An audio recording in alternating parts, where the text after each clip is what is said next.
The primary focus of this course is to make you think like an attacker attempting to compromise a cloud computing environment so that you can protect cloud computing environments.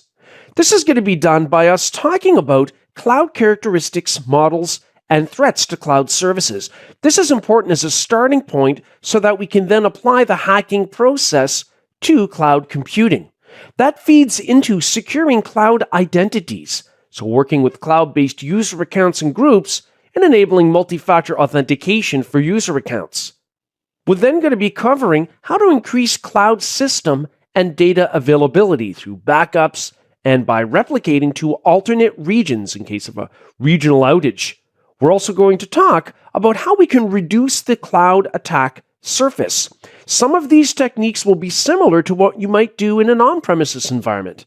Think of how often you hear about some kind of digital security breach in the news. Over the years, individual users and enterprises have evolved to using both on-premises and cloud-based services. And so now more than ever, it's crucial that security technicians have a solid understanding of how to secure data and services running in the cloud. And so before we get into how to secure cloud resources, there are some key items that you should already be familiar with. You don't have to be an expert, but you should have a general sense of the concept of virtual machines. If you have experience deploying or managing virtual machines in any environment, that is always helpful. You should have a general sense of how to manage a Windows computer, both at the command line level and the GUI level. You should have a general sense of how to work at the Linux command line. You should be able to use Windows Remote Desktop Protocol, or RDP, to remotely manage a Windows host. You should be able to use Secure Shell, or SSH, for Linux remote host management. You should also have a general understanding of network concepts such as IP addressing, subnets, and routing. And at the cloud level, you should have some general experience moving around in Amazon Web Services, or AWS, as well as Microsoft Azure. The reason is because some of the demos I will be going through will be using both Amazon Web Services and Microsoft Azure. So you do not need to be an expert in these things, but having some experience with them will help you along if you're going through the demos and want to further your knowledge of how to secure cloud services. Cloud computing presents IT services over a network, and those IT services run on somebody else's equipment, specifically the cloud service provider's equipment. This video focuses on identifying the NIST characteristics of cloud computing, where NIST stands for the National Institute of Standards and Technology. We're going to apply a security twist as we talk about these cloud computing characteristics.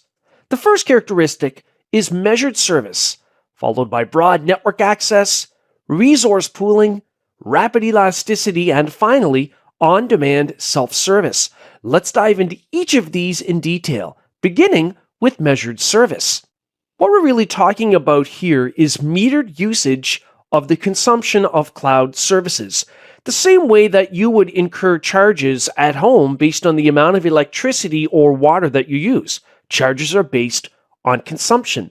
Now, this applies to all categories of cloud services, whether you're talking about cloud storage, compute, which would be virtual machines running in the cloud, or network configurations in the cloud, including internet gateways, routing, firewalls, and so on.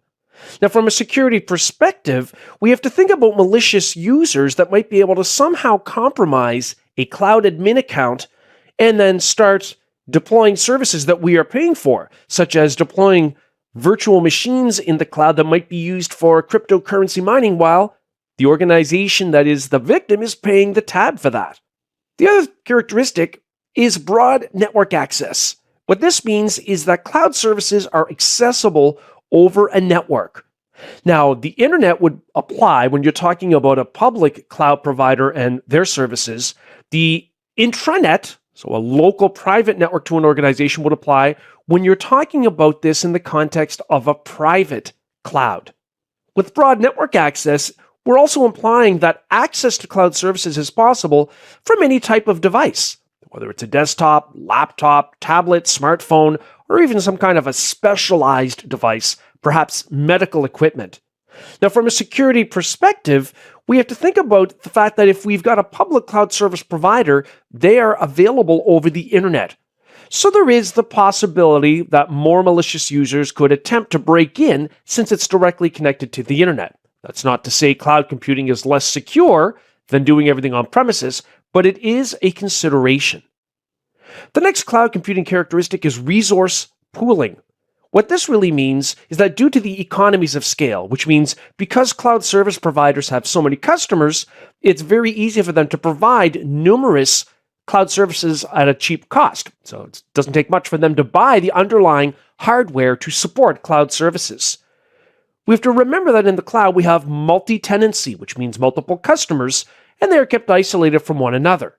The other thing we have to think about is resource pooling and what it means for cloud services, whether they are storage-based, compute-based, or network-based. Now, from a security perspective, because all of this hardware, the underlying hardware, resides in a data center owned by a cloud service provider, if we have a data center physical security breach, that could lead to access to the equipment in racks. And, of course, when you have physical access to computing equipment, a lot of security mechanisms will go out the door. And that's one of the reasons why we want to make sure that we encrypt data at rest. So bear in mind that cloud service providers, at least on the internet, public ones, are considered a larger target for attackers. Now, that doesn't mean that it's less secure, because banks could also be considered a larger target than storing the money in your own house. And that's not to say that banks are less secure than storing money in your own house. The next characteristic is rapid elasticity. We're talking here about the quick and easy provisioning and deprovisioning of resources. So adding virtual machines, for example, in the cloud for testing purposes, and then shutting them down and deleting them when they are no longer needed to reduce costs. Horizontal scaling means that we are adding or removing virtual machines to support a busy workload, whereas vertical scaling means modifying an individual virtual machine instance's power, maybe increasing the number of virtual CPUs or the amount of RAM, or maybe even decreasing it. That would be scaling down if you no longer need that horsepower. From a security perspective, because it's so quick and easy to deploy resources in the cloud, we have to think about sprawl. So for example, virtual machine sprawl can occur over time because it's so easy and quick to deploy virtual machines that might be important at one point, but are left running because they're no longer needed.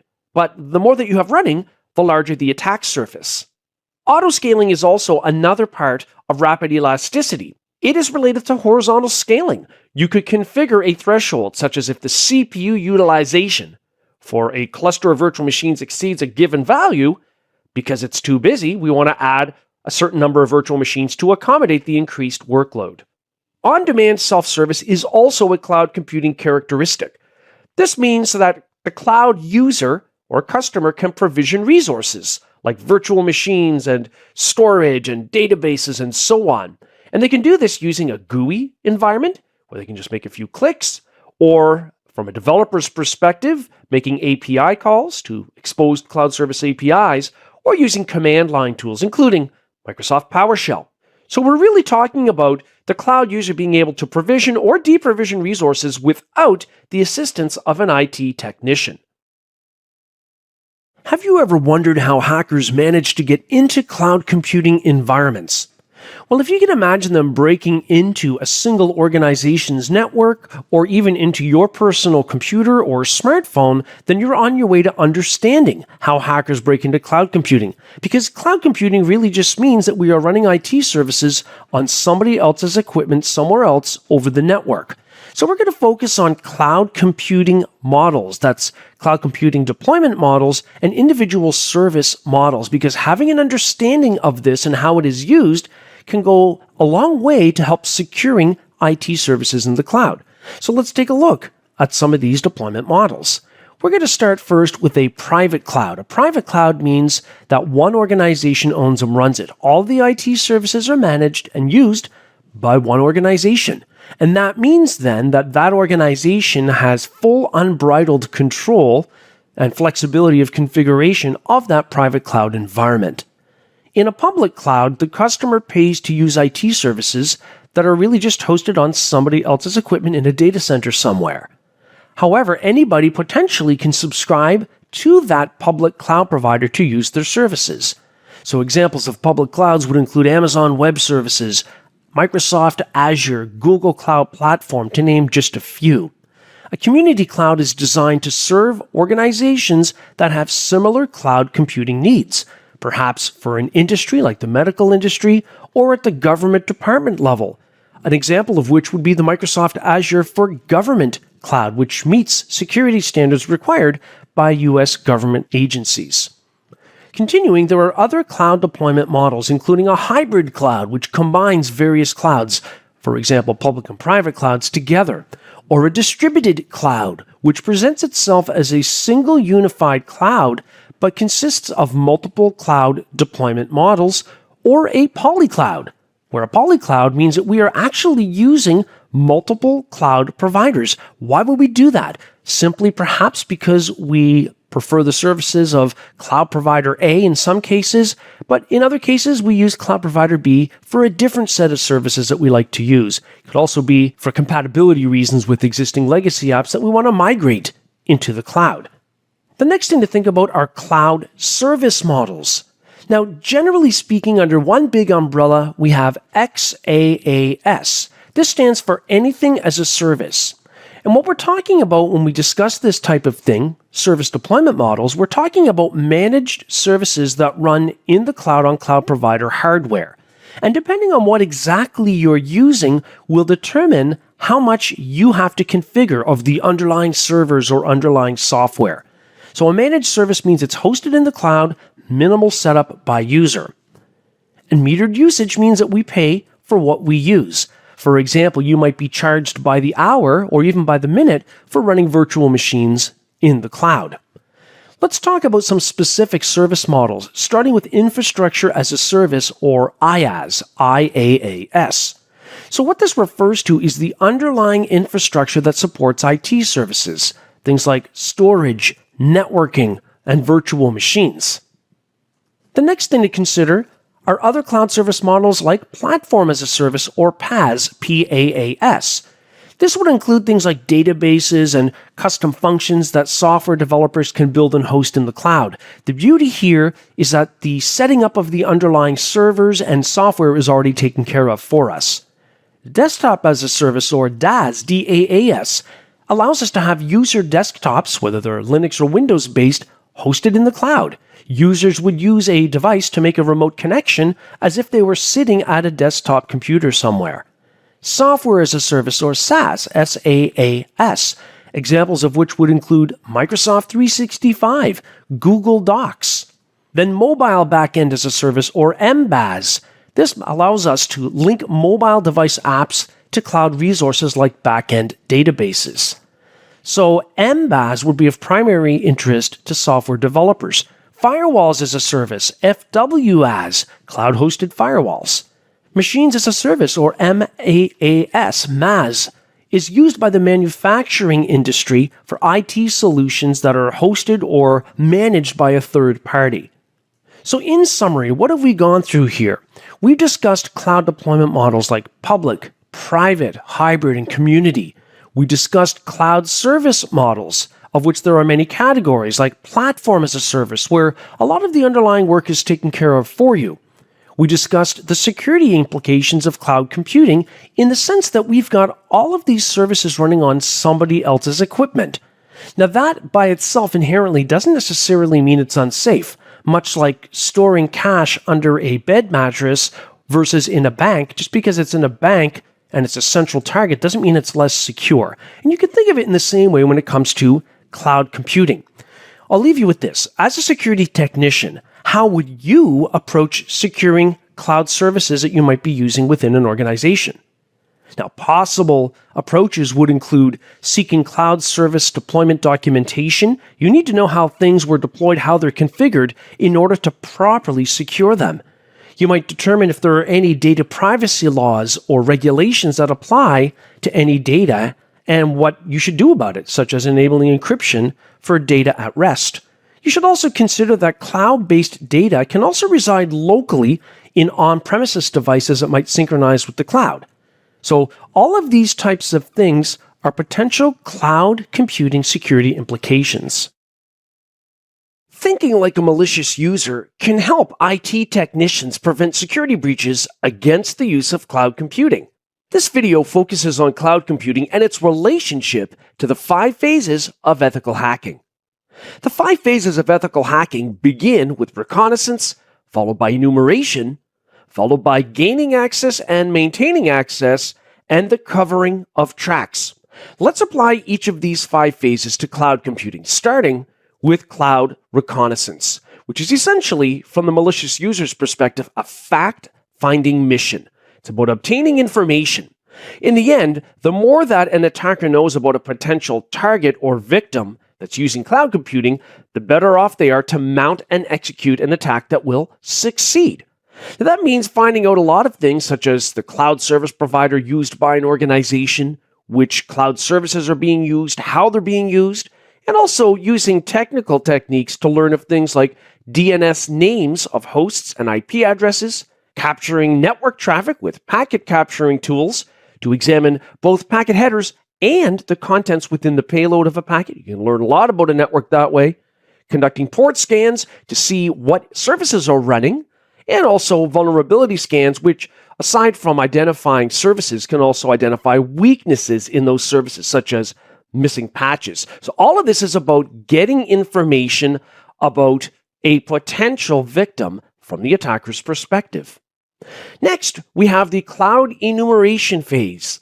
This means enumerating or listing things in the cloud that have been deployed, like virtual networks, virtual machines, databases that have been deployed, and also enumerating lists of users, groups, and security principals in a centralized network directory. Security principal you can think of as kind of a dummy user account.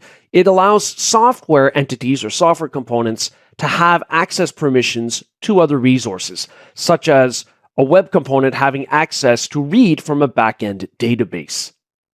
The next phase of ethical hacking is gaining access. In the cloud, as is also the case on premises, social engineering can be used to trick people into divulging sensitive information, such as cloud administrative credentials. This could result in compromised cloud accounts, although sometimes good old guessing will work. If you know the name of someone within an organization and they are cloud users, you might be able to guess and even brute force a user account to get in. And of course, there's always tricking people into clicking on or downloading malware, which can then run from inside of the network. Now, pictured on the screen, we have an example of how to mitigate user account brute force attacks in the Microsoft Azure cloud. This is using a feature called Smart Lockout. We can see here it's configured with the lockout threshold of 4. So after 4 incorrect subsequent login attempts, the account is locked for a number of seconds, specifically here 120. This is the same type of option that has been available in on-premises network environments for decades. The difference here is it applies to cloud accounts. We even see in the middle here that we can enforce a custom list of banned passwords that are easily guessed that we don't want our cloud users to use. Next phase is the maintaining of access phase after having compromised a system. Now, often what attackers will do is create a backdoor to evade detection after they initially gain access. Now, that might be done by creating a user account that looks like it should be there, such as a service account or a software entity account. Now, the creation of these new user accounts is often done such that the accounts have raised privileges. And so if you conduct periodic user permission auditing, you can uncover some of these instances if they exist. Depending on the objective of the attacker, this maintaining of access could be short-term or long-term. There have been publicized events in the media about attacks whereby the perpetrators had access to company networks for months, in some cases even years, before they were discovered. The last phase of ethical hacking is covering tracks. Attackers want to make sure they don't get caught and that their activities remain unknown. And so this means removing log entries and audit records from individual apps and hosts and even specific network devices like firewalls, routers, VPN appliances, that type of thing. So from the security analyst perspective, you should always be looking for missing time frames in logs that could indicate that that part of the log was wiped by an attacker to cover their tracks. should also make sure that you have centralized logging and that log alerts are enabled so that if log entries that meet conditions are met and they show up, administrators get notified, and also if logs get modified, that administrators are notified. Some traditional threats that apply to on-premises computing and software development also apply to the cloud. Take a moment to think about past security incidents that might have occurred in your on-premises network environment. How could those incidents be applied to your organization's use of cloud computing? Because usually we have lessons learned from security incidents and how they were handled to either reduce their impact in the future or to ensure they don't happen again. And that's the stance or the perspective we want to approach this discussion from. So let's begin here by talking about potential cloud computing threats. And you might say to yourself, wow, a lot of these are also really threats to an on-premises network environment. You would be correct in thinking that. First of all, internet visibility of cloud services. Let's say you deploy a Linux virtual machine in the cloud. If you give that machine a public IP address and it's listening on port 22 for SSH remote management sessions, that could be a vulnerability because it's exposed to the internet. Attackers could scan the internet looking for any listening services and start to try to attack it. The other thing to think about is not implementing storage encryption. We need to encrypt data at rest where appropriate, such as to be compliant with certain data privacy regulations. A lack of IT personnel cloud training. Just because we might have a lot of experience working with servers, managing users and desktops on premises, that doesn't necessarily mean we automatically know how to deploy, manage, and secure everything in the cloud. So cloud training, absolutely paramount. Social engineering is the deception or the tricking of users into divulging sensitive information. And that can come in many ways, like through an SMS text message or an email message where the user is tricked into clicking a link. So we can have malware infections on premises as well as in the cloud. The next thing to think about is using specific services within a cloud provider, because that's really where it is. As the saying goes, the devil is in the details when it comes to securing these things. Pictured on the screen, we've got a screenshot of a storage bucket in the Amazon Web Services cloud. Notice that there's a note here that says publicly accessible in our screenshot, which means what it says, anybody can access the files in this bucket without authenticating. And that might be legitimate in some cases. Maybe this serves as a back-end storage facility for a public website, and this is simply product documentation. So you have to think about context to determine if something is a potential cloud computing threat or not. But if you've got some files in the bucket that are sensitive, maybe the solution would be to place those in a separate bucket that is not publicly accessible. And there are many tools out there that can be used to enumerate or go through and list any potential security vulnerabilities, such as an Amazon Web Services S3 bucket, as they call it. S3 stands for Simple Storage Service, in case you're wondering. There are two tools that come to mind, one of which is S3 Inspector, the other which is S3 Scanner. So yes, there are tools out there that allow us to scan for vulnerabilities in the cloud, but depending on how they're used and who they're used by, it could also be used as a way to attack a cloud computing environment. So in our screenshot, we see the help screen for S3 Scanner. The S3 Scanner is a tool that lets you find S3 buckets and, if possible, dump the contents of what are stored in them, such as if it's a publicly accessible bucket. Other common cloud attacks would include things like cloud snooper attacks.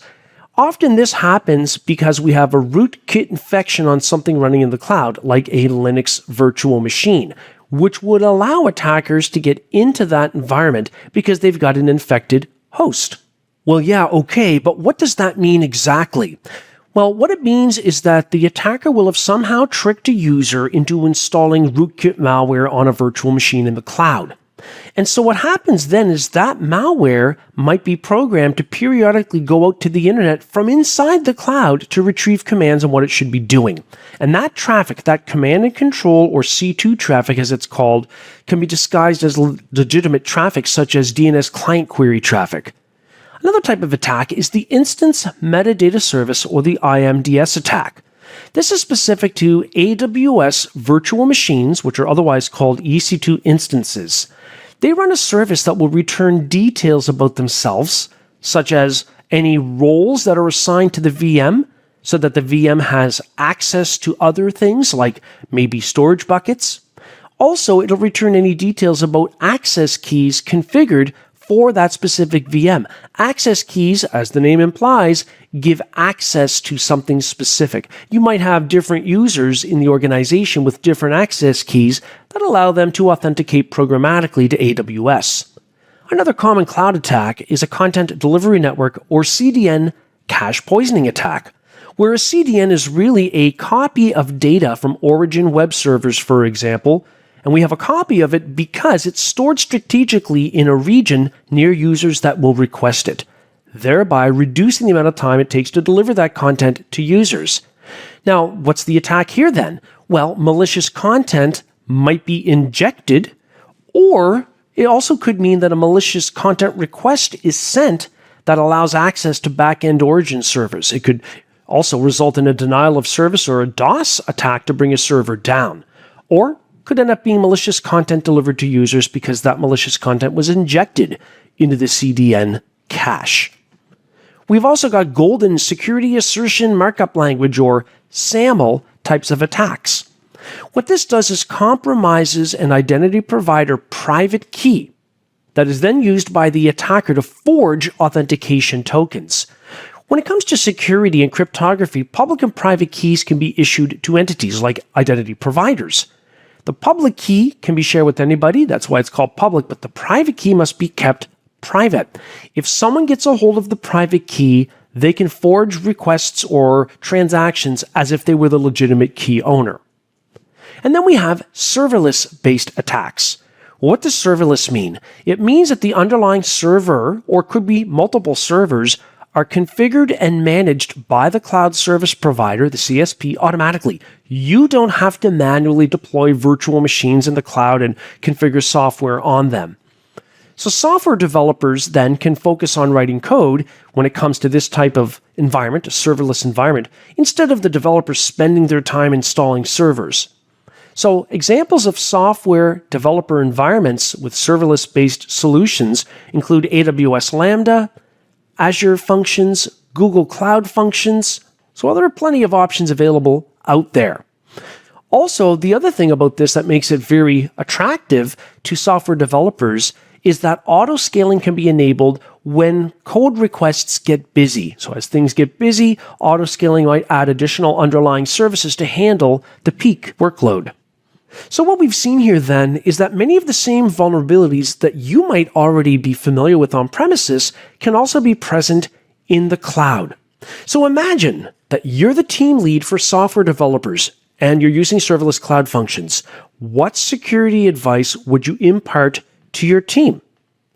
Well, one of them might be to follow secure coding guidelines, since we're talking about software developers, not hard coding credentials into code like database connection strings, and also using built-in solutions to protect these items. As an example, using the AWS Web Application Firewall to protect Lambda functions. Controlling resource access in the cloud is similar to controlling IT resource access on premises, and that's where cloud identity management comes in. It involves identifying users or software that require specific privileges in order to get things done. Now think about your cloud computing environment. How are users authenticated? Where do the user accounts exist? And what resources do they have access to? Well, we'll be able to determine some of those types of answers by knowing where to look and knowing how these mechanisms work together in the cloud. Let's start with cloud users. Cloud users can be created directly in the cloud account that you happen to be using. What this means is that if you're using AWS, Amazon Web Services, for example, you could go into Identity and Access Management, or IAM, within AWS and create user accounts there. Of course, the process will differ depending on the cloud provider that you're working with. So users then can be created in a cloud-based directory service. Users in an on-premises directory service can be linked to the cloud. Imagine that you have Microsoft Active Directory being used in an on-premises network environment, where you've got an Active Directory domain with a bunch of user accounts. Well, you can link that to the cloud so that users can continue to use their familiar on-premises credentials to access cloud-based applications. You can also work with federated user identities from external identity providers. Think of things like when you sign into a web app online, you might sometimes be prompted, instead of creating a user account, to sign in with your existing Google, Facebook, or Apple account. That's identity federation, where you have a trusted third party that can be used for authenticating to apps. So take a moment and think, where are your cloud user accounts and how are they used to authenticate? The other thing to think about is organizing users into groups. Now, this is an age-old mechanism, of course, when it comes to IT network admin. The idea is that we group user accounts with similar needs into groups, and then permissions get assigned to the groups. It's just much easier to manage, especially at scale, than assigning permissions to every individual user. Group membership can be assigned, and what that means is that you manually add members to the group, or it can be dynamic. Dynamic means that the group is configured with an expression, or multiple expressions, that might look at user accounts and their attributes to determine if they should be a part of a group. As an example, I might have a dynamic group expression that says, if city equals Milan, then I want users to be a member of this group. And also, users might request to be joined to a group so that they can enjoy the privileges that come with being a member of that group. Another aspect of cloud identity management are cloud roles. Now, cloud roles are similar to a user account, but the idea is that we use the role to grant permissions to services or software. For example, in the past, you might have been used to creating a dummy user account and then associating that with a software program, maybe because it needs access to the file system on a server. Well, instead of creating dummy user accounts, you can create roles and assign permissions to the roles, and the software would use that role. In Amazon Web Services or AWS, that's called an IAM role. In the Microsoft Azure cloud environment, similarly, we have what are called managed identities. Again, this might be associated with a virtual machine that needs to have access to read cloud-stored data, as just one of many potential examples. The other thing to think about with identity management is multi-factor authentication. Something you wire is biometric authentication, such as fingerprint scanning or facial recognition. Something you have might require you to have your smartphone with some kind of an app that generates a unique code. Maybe you need that to sign in with multi-factor authentication to connect to the cloud, maybe even to connect into a VPN. Then we have the category of something you know. This is the standard username password type of mechanism. When you combine these different factors, you get multi-factor authentication, and it makes it much more difficult for an attacker to break into an account that uses MFA than it is for breaking into an account that does not use MFA. In Microsoft Azure, role-based access control is called RBAC, and you've got a number of built-in roles, such as virtual machine administrator login. And really, that role just contains the permissions required, in this case, to allow logging into a virtual machine as an admin. So in Azure, these roles are collections of permissions that get assigned to security principals. The security principal might be a user account, it might be a group, it might be a managed identity. And so you could say then that the roles provide access to cloud resources and data.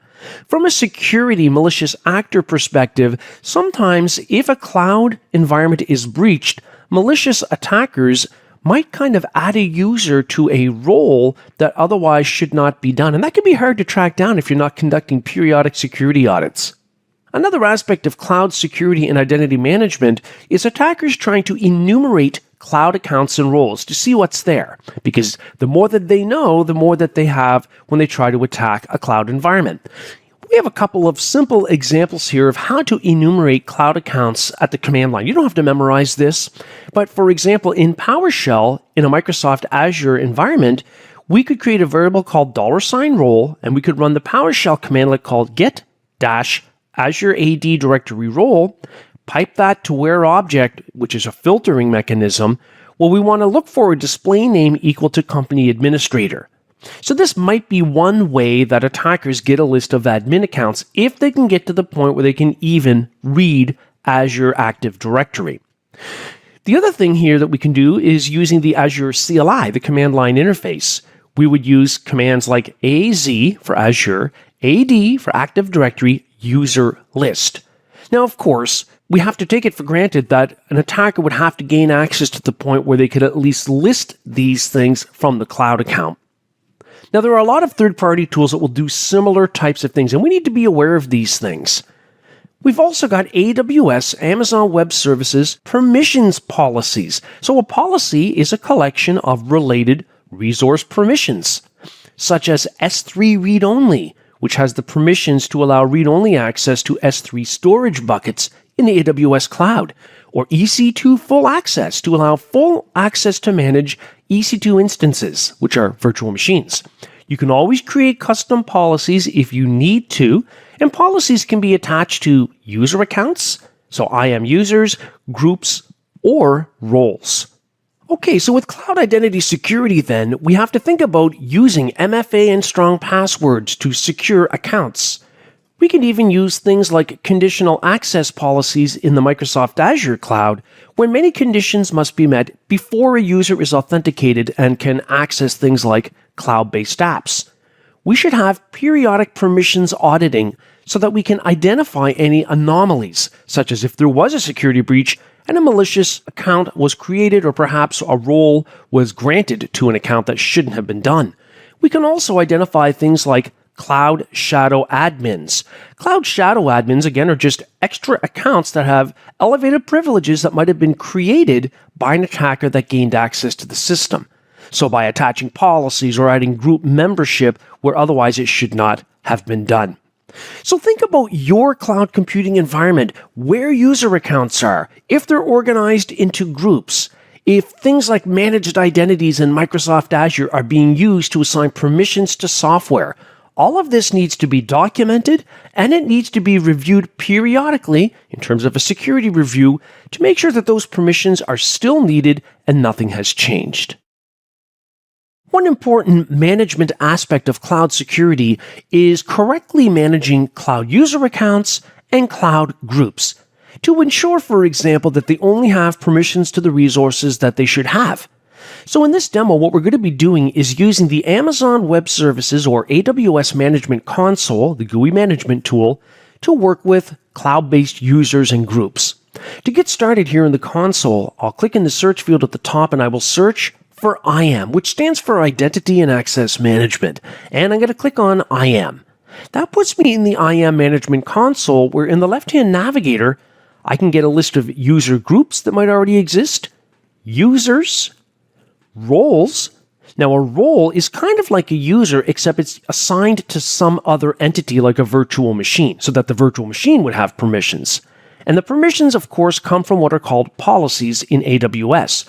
A policy is a collection of related permissions. For example, on the right, if I filter the list of policies, let's say for S3. S3 refers to Simple Storage Service. It's a storage bucket or storage location in the AWS cloud. Well, we've got some policies here specific to that, such as allowing full access to S3 buckets or read-only access, whatever the case might be. And you can always, if you need to, create your own custom policy with your own sets of permissions and give it whatever name that you would like. So we're going to start here by going to User Groups over on the left, and I'm going to click Create a Group in the upper right. I'm going to call this HQ_East. HQ for headquarters, let's say. And down below, as I'm creating the group, I can add members or users to the group. However, I'm going to do that later. But what I can do also as I create the group is I can attach permissions policies. I can also do that later as well and change it, but I'm going to do it here. Remember that policies are where permissions come from. So let's say that I want this group to have full access to manage S3 buckets. So if I filter the list of policies here for S3, I can select, let's say, Amazon S3 full access. I could actually select more than one policy here at a time, but I'll just stick with that one. And I'll scroll down to the bottom where in the bottom right, I'll click Create Group. And that's it. The group is now created. It's called HQ_East. And currently, of course, there are no users in it.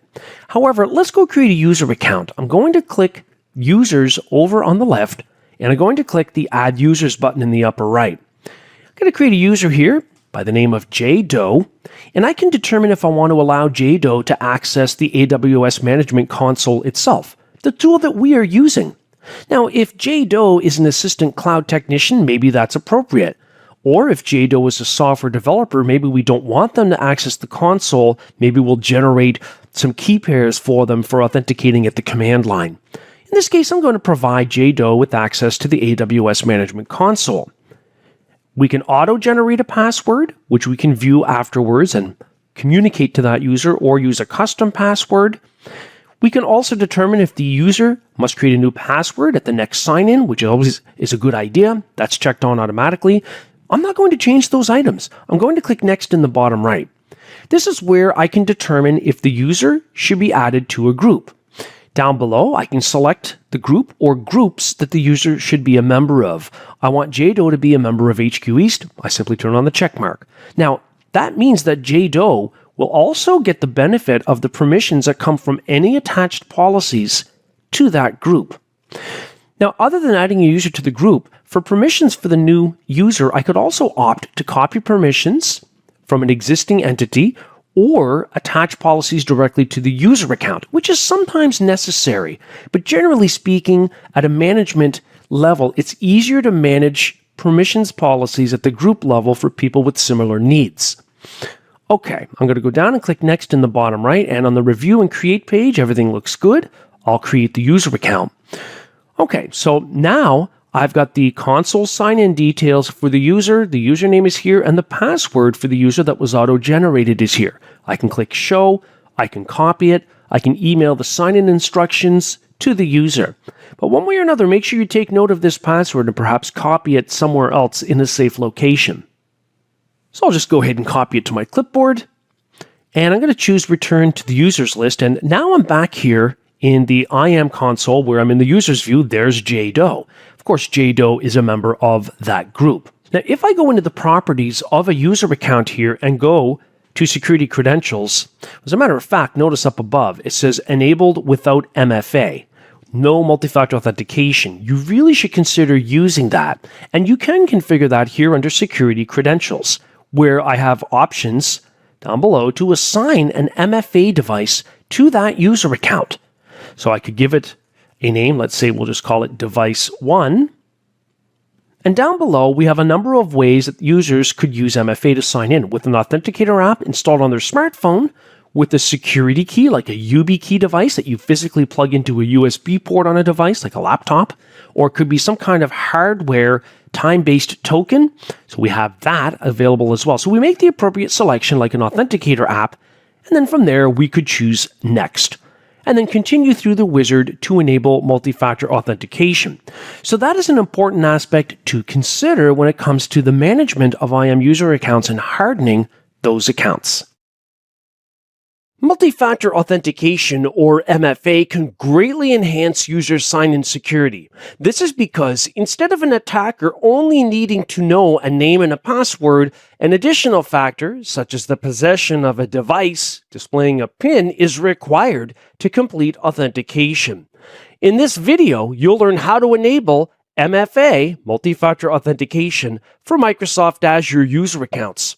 So here in the Azure portal, I'm going to begin by clicking on the button on the upper left to open the navigator, and going down and clicking on Azure Active Directory, where users exist.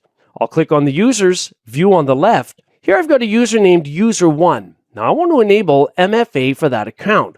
To do that, over on the far upper right, I'll click on More, and I'll choose Multi-Factor Authentication.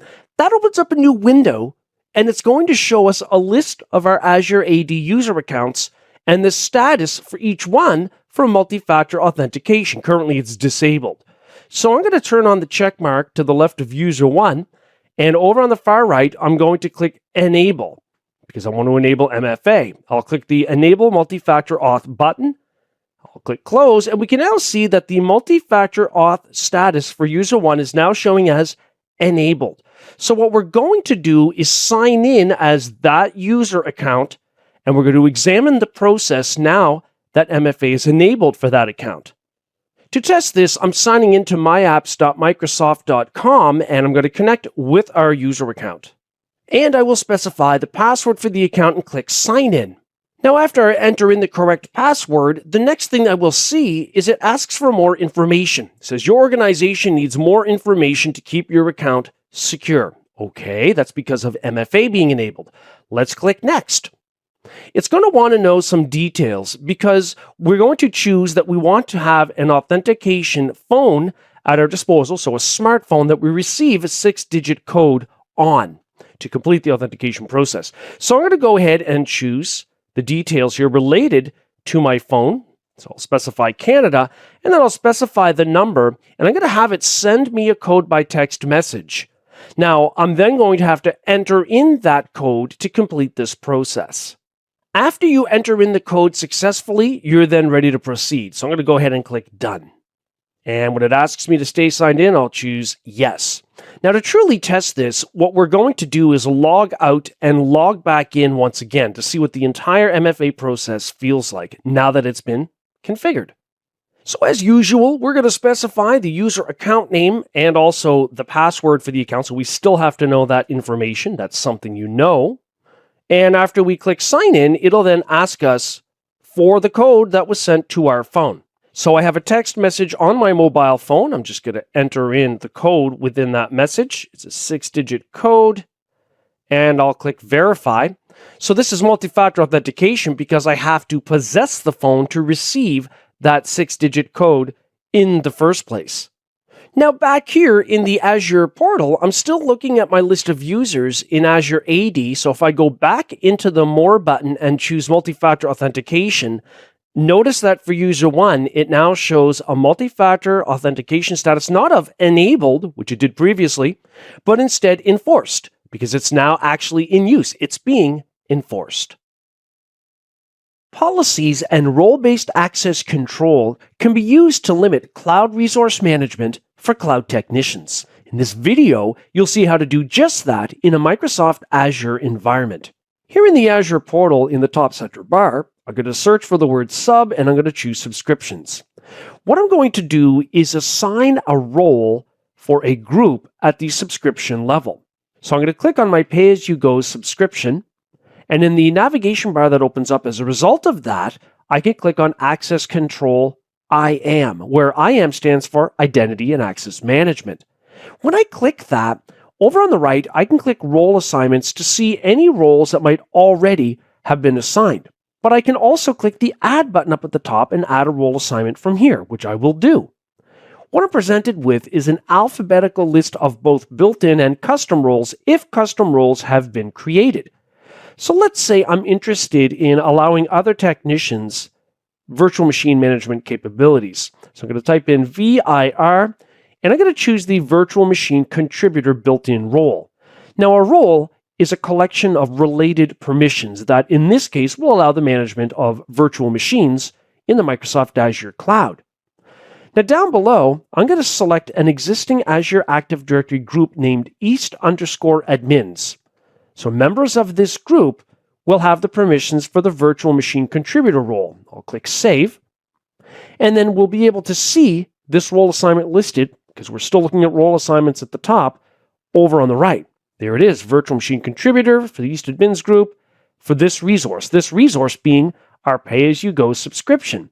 Now, interestingly, you can get a little bit more granular when you assign roles. You don't have to assign it at the subscription scope.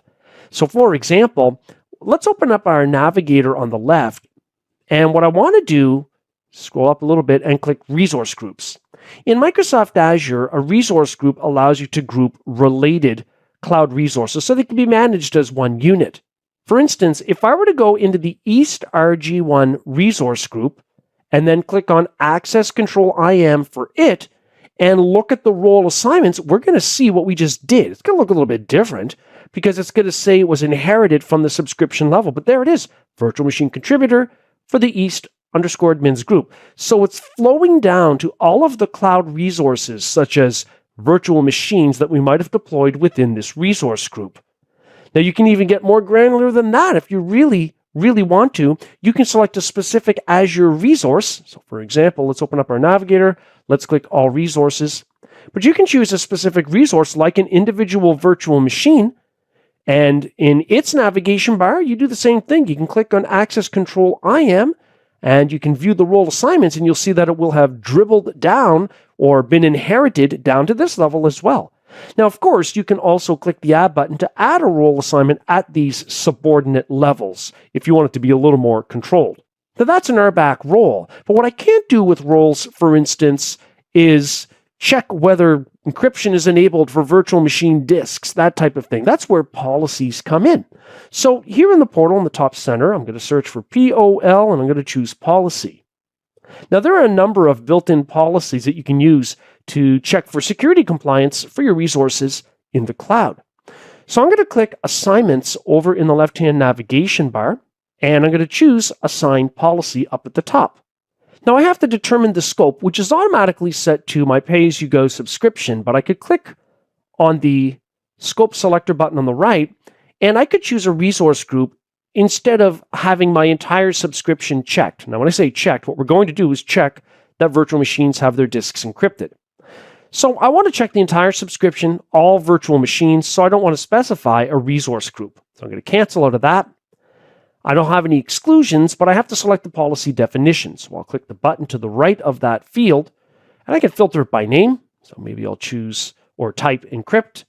Here we go. Disk encryption should be applied on virtual machines. It's a built-in policy. Okay, I'm going to select that. Click select, and it's now done. And there's really nothing else I have to do here.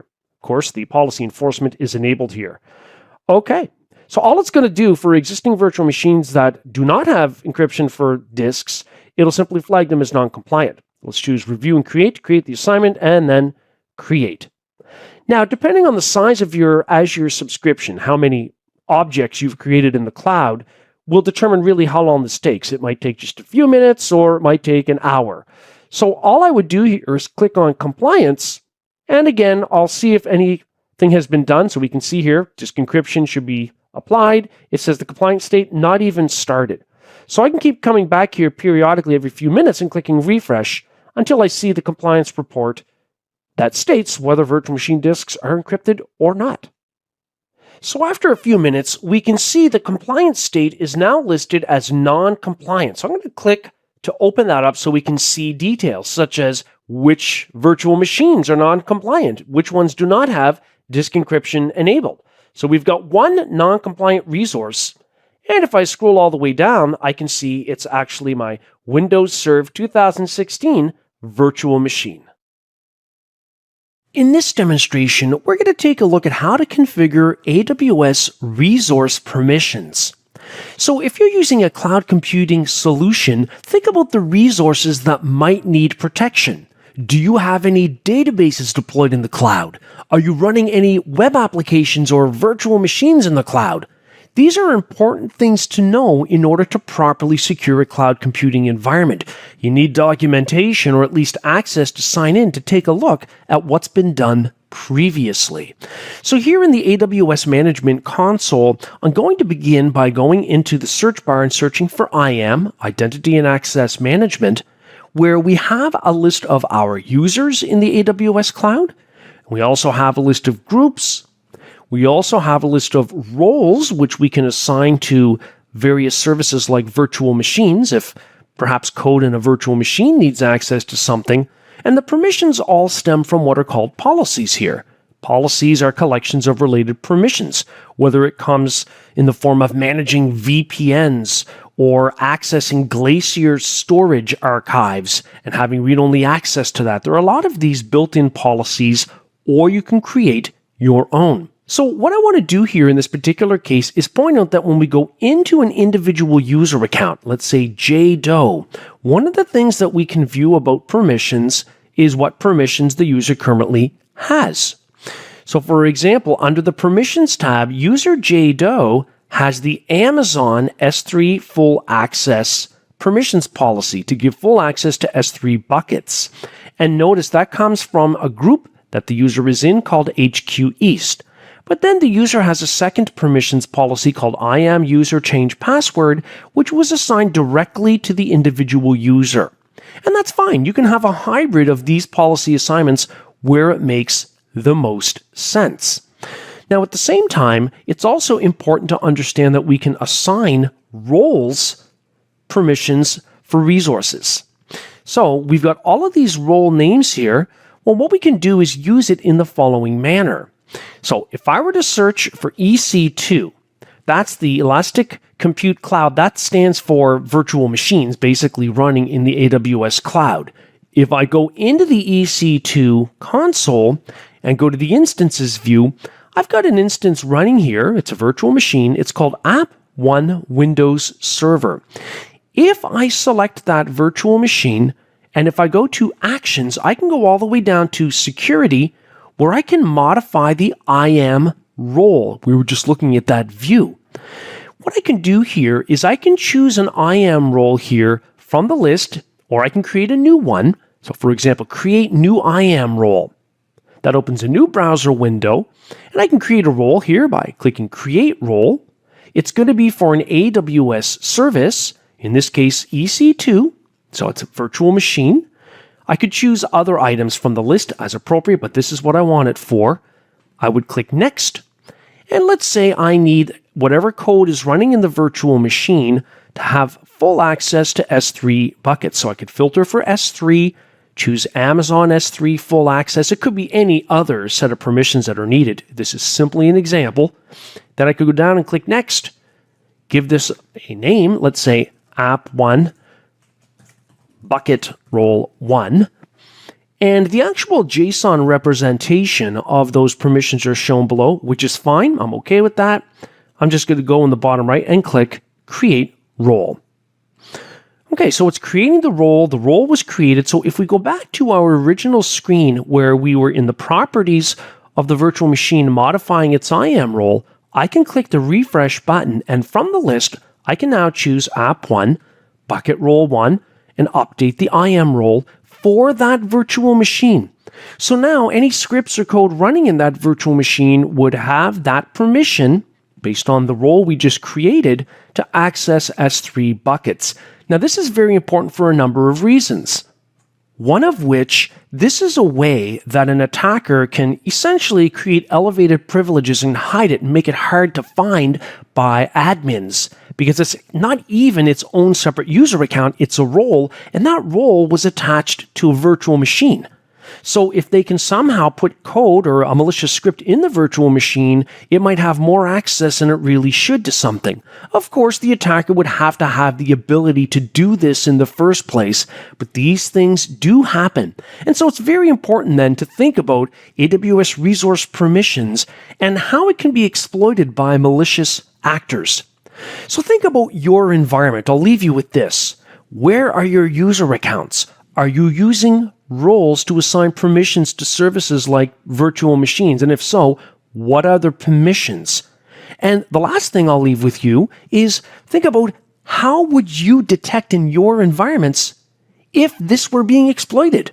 Generally, the answer would be by conducting periodic security reviews. Making sure that IT systems and data are available in the cloud enables business continuity. And so this video focuses on strategies that will keep things running in the cloud, even in the event of a network attack or a security breach. The first thing about high availability is looking at risk management. These are risks that could potentially jeopardize business processes. The first thing to do is to identify assets.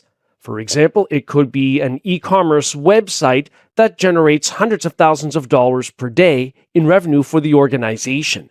So the asset would be the functioning of that system and the database that stores customer information and transaction information. The next thing to do is to identify potential threats against those assets, such as a data breach that would reveal sensitive customer information. Then we look at the threat likelihood. What are the chances, or what is the likelihood that this could occur? You could even do a historical analysis of past incidents to determine the current likelihood of that threat being realized. And then identifying threat mitigations. These are security controls. So in this particular case, the mitigating control might be to use AES 256-bit encryption to protect the customer database. Finally, always remember that you need to conduct periodic assessments of security controls to ensure that they remain effective. The other thing to consider for availability is at the network level, having redundant network connections. Now, this is especially true if you are linking to the cloud from your on-premises network and you depend on services running in the cloud. You might want to make sure that over the internet or through a dedicated circuit, does not traverse the internet, you have multiple connections, such as through multiple internet service providers, so that if one connection becomes unavailable, the other one ideally will still be available, thus allowing the access of cloud resources. The next thing to consider for availability is data itself and where it resides. So data replication. So we can replicate files that are stored in the cloud to alternate regions. You can also replicate databases. You can create database replicas. You can also replicate virtual machines and the app workloads that they are running. Now, the idea is that we can have this replicated to alternate regions geographically so that in the event of a regional outage, we still have the data elsewhere. But the thing to keep in mind is regulatory compliance. Think about the legal jurisdiction as well based on the location of data that has been replicated. The next consideration for availability is backups, such as backing up on-premises sources like file servers into the cloud, and also backing up cloud workloads into the cloud as well. We have to consider the recovery time objective, or the RTO. This is part of a disaster recovery plan. The recovery time objective is all about the maximum amount of tolerable downtime for a given process, such as our fabled e-commerce website.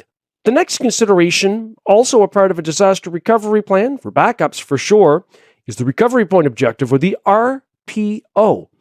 This one really stipulates the maximum amount of tolerable data loss. And for example, if that's 4 hours, then we need to make sure that we are taking backups at least once every 4 hours. We also have to consider the frequency of backups. That's part of the RPO, and how long backups are retained. We might be bound by contracts or laws or regulations that stipulate how long backed up data needs to be kept available. Finally, we have to consider application resiliency to make sure that an important application remains available. And we could do this through load balancing. You could load balance internal line of business applications used only by employees, or you could load balance a public-facing web app. The idea is that you've got a front-end IP address, and DNS needs to resolve the name of the app to that IP, so client requests are directed to the load balancer front-end IP address, which then determines where the request will be sent to in the backend. You have a backend pool of application VMs serving up the app. Now, this increases availability because let's say you've got 3 virtual machines serving up an app behind a load balancer. If one of those VMs is unavailable, you still have 2 that can service client requests. Not only does it increase availability, but it can also help improve performance for a busy app workload. Having a trusted advisor helps with informed decision-making. In this video, you'll learn about cloud services that can be used to analyze cloud deployments looking for security deficiencies. Here in Microsoft Azure, we can do that in the portal by opening up the navigator in the upper left and then scrolling down and clicking on Security Center. The Azure Security Center is an automatic tool, meaning that you don't have to populate it with data. So based on the cloud resources you deploy and how they're configured, will determine what shows up here in the Security Center by default.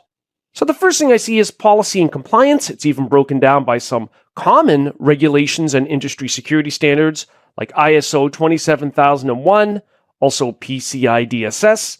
And we can see for each of these how many past controls we have. So 35 out of 37 is good for PCI DSS. But then as we go further down, we see under resource security hygiene that we've got some problems. We see a lot of red here, high severity issues. And on the right, I can see it's broken down. So in the compute and apps resources category, we have 1 severe issue. And in the networking section, we have 3. Let's start by clicking on compute and apps resources to see what's up. we can see it tells us monitoring agent health issues should be resolved on your machines. This is within virtual machines. We see we've got one virtual machine that doesn't have health monitoring installed within it. So we can click on that item to get more details. So at the top, we have a description about the issue at hand. But as we go further down, we'll see the machines that are not compliant. In this case, it's one virtual machine, and we have a link to it if we want to manage it. I'm going to close out of this by clicking the X in the upper right. The next issue we have is that disk encryption needs to be applied on the virtual machines that don't have it enabled. Again, if I click on it, I can read about exactly how that could be done. And as we scroll down, I can also see the affected resources. Here, it's the same virtual machine. Close out of that by clicking the X, and I'll click the X on the next screen. Now, the next thing we're going to take a look at are the networking resource security issues that really need our attention. So I'm going to click on that as well. So we can see if we scroll down a little bit here, we've got an issue with one subnet. The subnet needs to be associated with the network security group. Once again, I can click on that item to read detail about what they're referring to. Sometimes you might get a security recommendation in the cloud that is related to something you don't have experience with configuring. And so sometimes it can be helpful to read a bit on it here and then click the Learn links over on the right to get more documentation about the issue at hand. And again, I can see in this case, the unhealthy affected resource is a subnet called Subnet 1. The next thing that we see listed here is that Distributed Denial of Service, or DDoS protection standard, should be enabled. And again, this would apply to networks and or subnets. So if we scroll down, we can see it's referring to a virtual network called VNet1. And of course, subnets are contained within that VNet. So the great thing about working with a tool like the Azure Security Center is that it's automated in that it's populated automatically, and all of these items are populated automatically as well and categorized for you. So it's a centralized one-stop shopping way of addressing security concerns in your Azure cloud environment. Firewalls control inbound and outbound network traffic flow. In this demonstration, we're going to take that to a cloud context. Think about your network environments. What kinds of firewalls do you have in place? Whether it's for an on-premises business network or even a home network, let alone a cloud environment. Well, let's start by exploring cloud virtual networking, and then we will evolve the discussion to get into firewalling. So let's start here in Amazon Web Services. I've already signed into my account, and so I'm in the AWS Management Console. I'm going to search for VPC, and I'll click that in the list. VPC stands for Virtual Private Cloud. All it really is a network definition in the cloud, so it's a virtual network. If I click Your VPCs on the left, VPC1, as it's called, is now shown over here on the right, with its IPv4 address range and optionally IPv6 if I had configured it. If I click Subnets on the left, within VPC1 I have a subnet called Subnet 1. Okay, so we've got a network here. Now imagine that you're doing this on premises. What do you do to control traffic to things like virtual machines deployed to Subnet 1? Well, one thing you would think about is firewall, software firewall, for example. So the way that that works is through what's called a network ACL, a NACL, N-A-C-L. At the top, if I were to search for network ACL, it just shows VPC.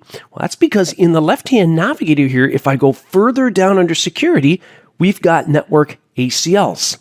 If I click here, I can get a list of existing ones I can manage, or I could create a new network ACL.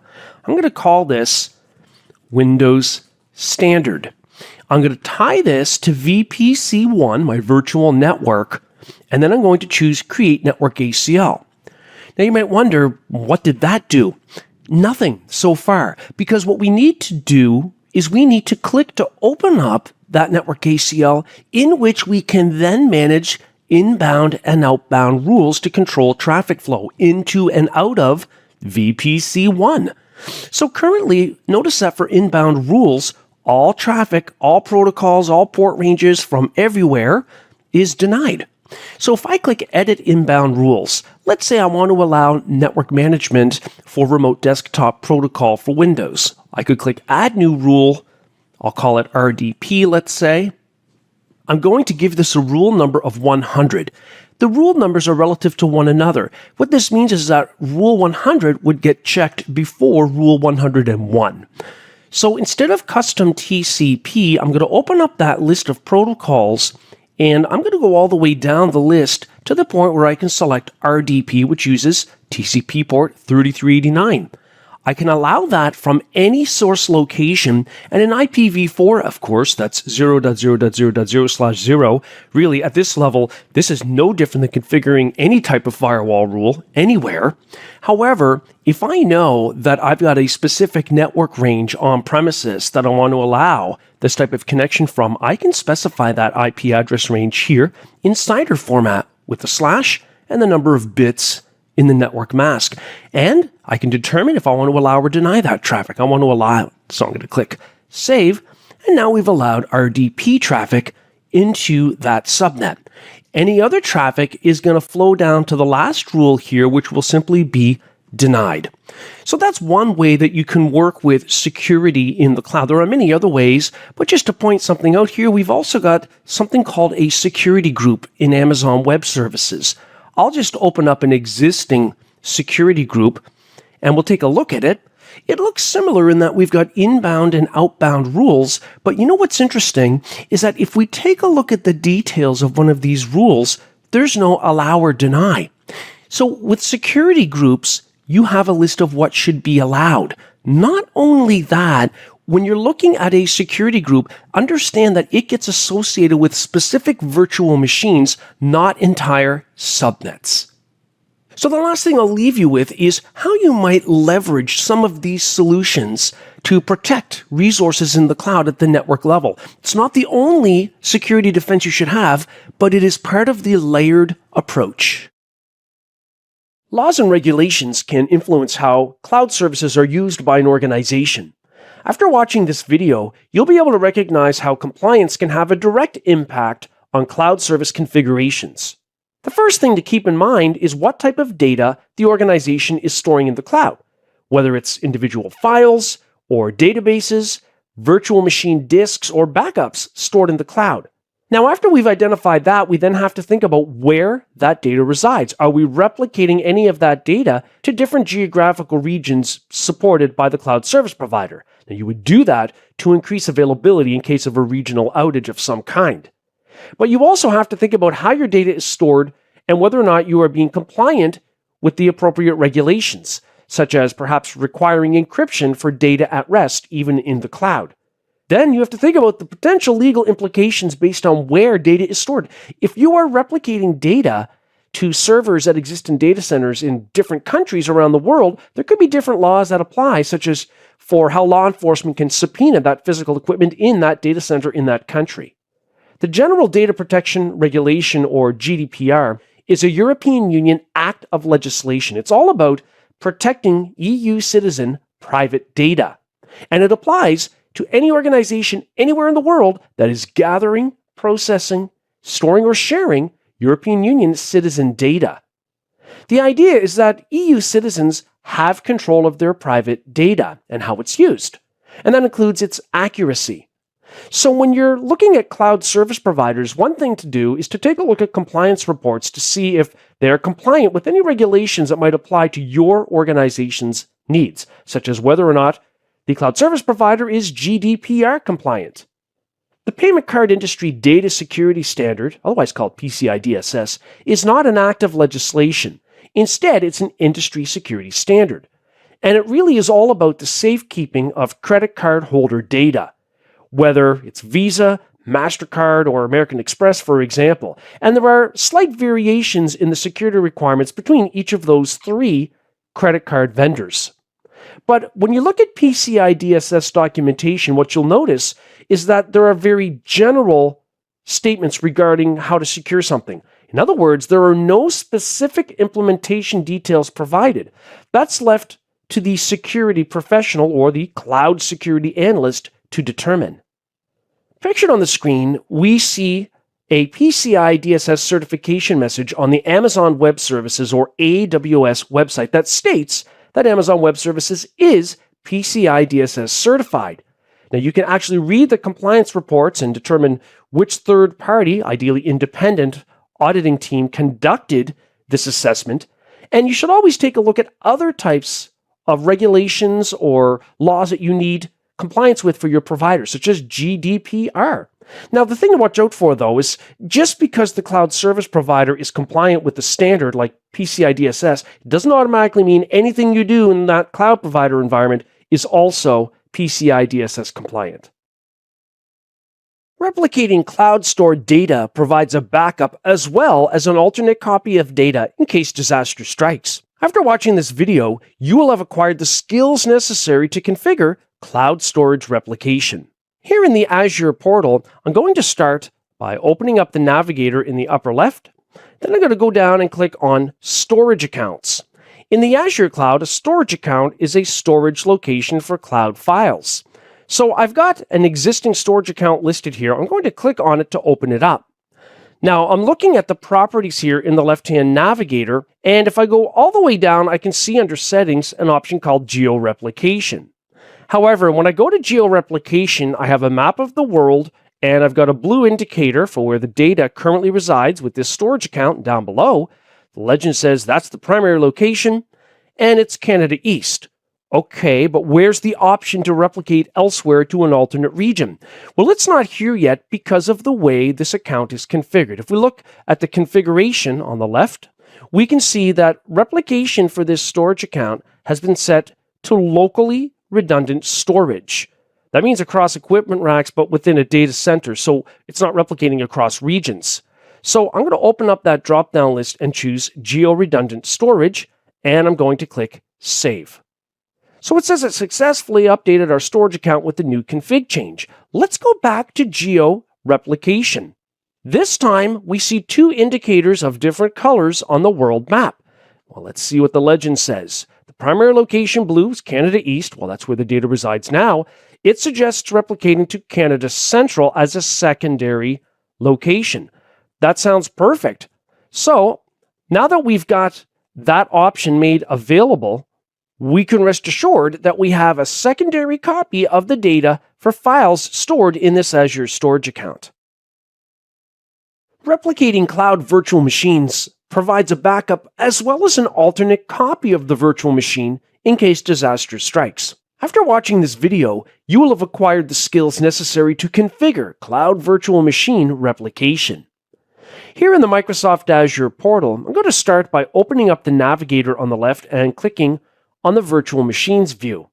I've got a single virtual machine named WinServe 2016. Click to open up its properties. In the navigation bar that follows, I'm going to scroll all the way down under the Operations section, and then I'm going to click Disaster Recovery. Now, what we're going to see is a map with indications of where the current copy of that virtual machine exists. So if we scroll down here, the source region, which is blue here, is Canada East, and we've got a number of available target regions here listed in green, and the selected target region that was automatically selected by Azure and suggested is Canada Central, because it's reasonably close, yet it still provides high availability because it's a different region. So I can change my selection from the drop-down list at the top, but I'm good with what it suggested. It makes sense. So I'm going to go ahead and click Review and Start Replication at the bottom. Now on the summary screen here, before we actually do this, we can see both the source and destination or replica managed disk name. It's going to make a new one. So that's fine. I'm going to go ahead and click Start Replication and let it take care of it. You can monitor the progress by clicking the bell notification icon in the upper right, and we can see that it's currently in the midst of enabling replication for one virtual machine. So after a few minutes, if I click on something else in the properties of this virtual machine and then go all the way back down under Operations and choose Disaster Recovery, we'll see that the availability of this virtual machine has been increased because we now have it replicated. So we can see that the replication health is healthy. The status of this virtual machine, listed up here in the upper left, is now stated as being protected.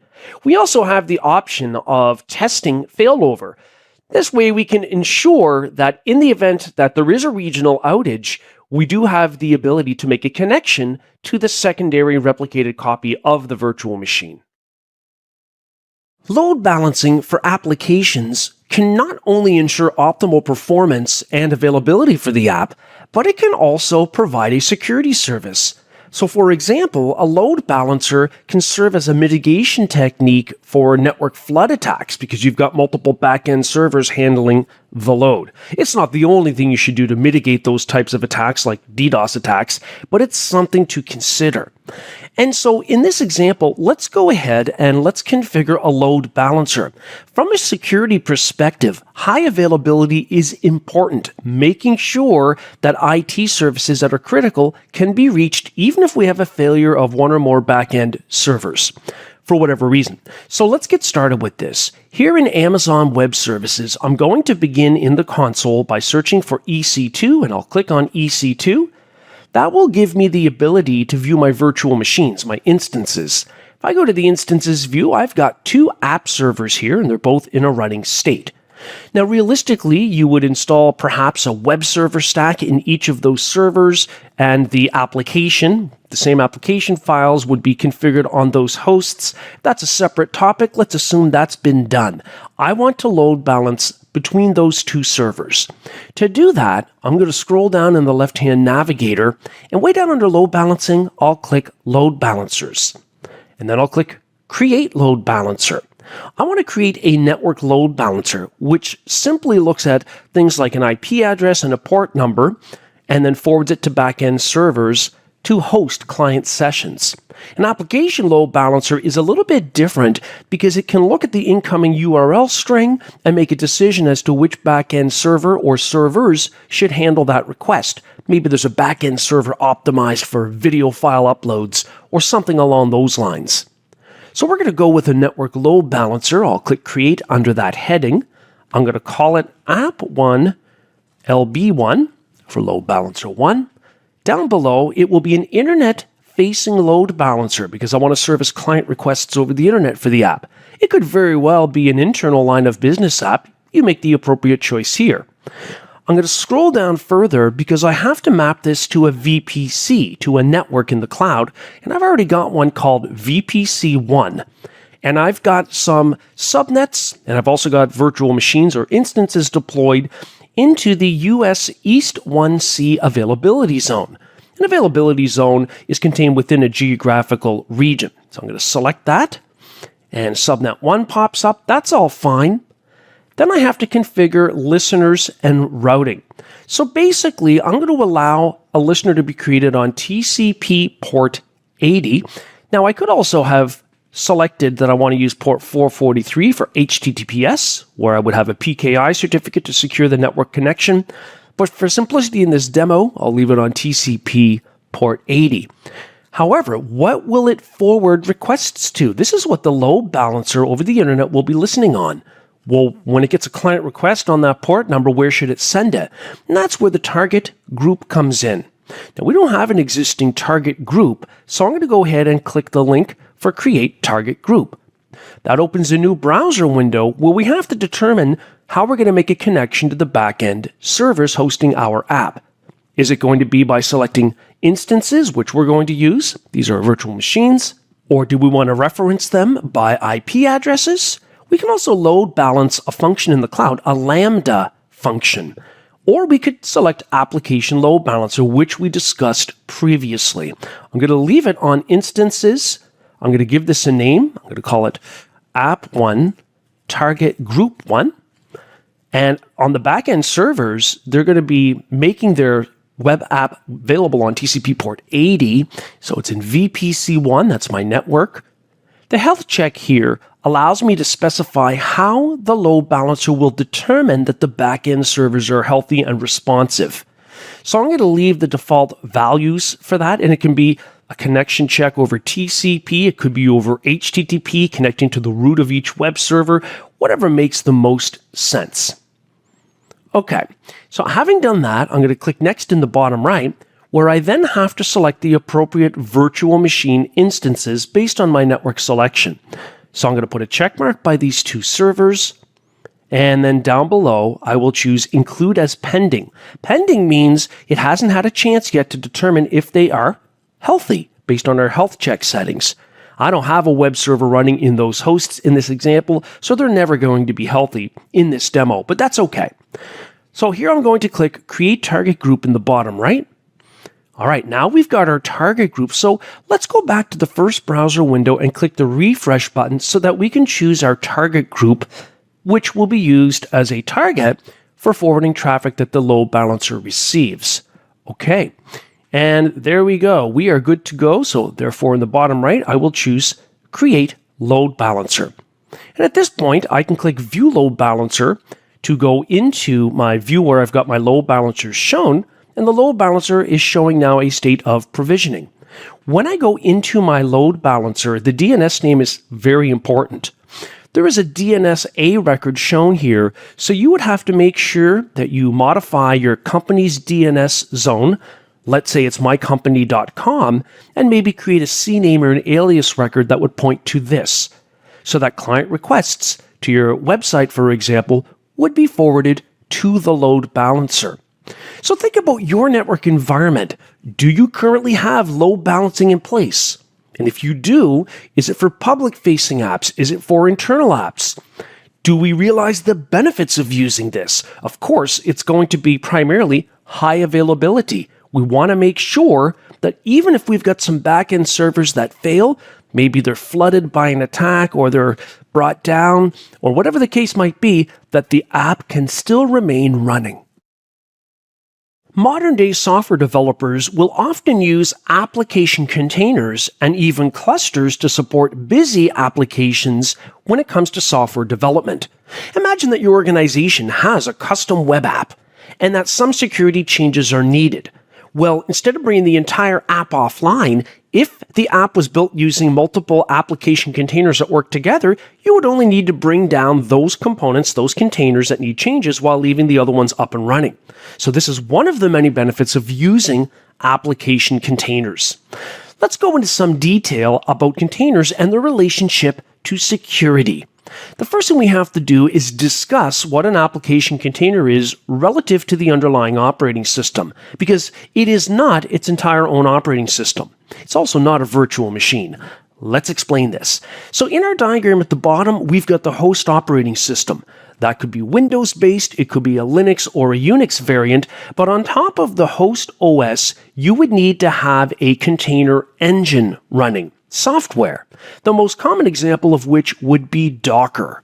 So let's say we've got Docker installed on our host. That would allow us to run one or more containerized applications, which are shown here labeled as Application Container A, Application Container B, and Application Container C. You can think of an application container as being a logical isolation or a boundary that contains all of the stuff required to make that app work, like binaries, like config files, or even its own little tools that might be specific to that application. All that stuff can be contained within the application container. But the application container does not contain an operating system. It just uses the host OS. So app containers start up very quickly and they're very lightweight as a result of this. Let's go over some other fine details about application containers. So each container would show up in the operating system as a running process. So you could say then that a container is a running instance of a container image. A container image is your starting point that has the definition for whether there's a file system in the container and the files that make up the app and so on. So you start a container from a container image. And each container can even have its own network listening port or ports.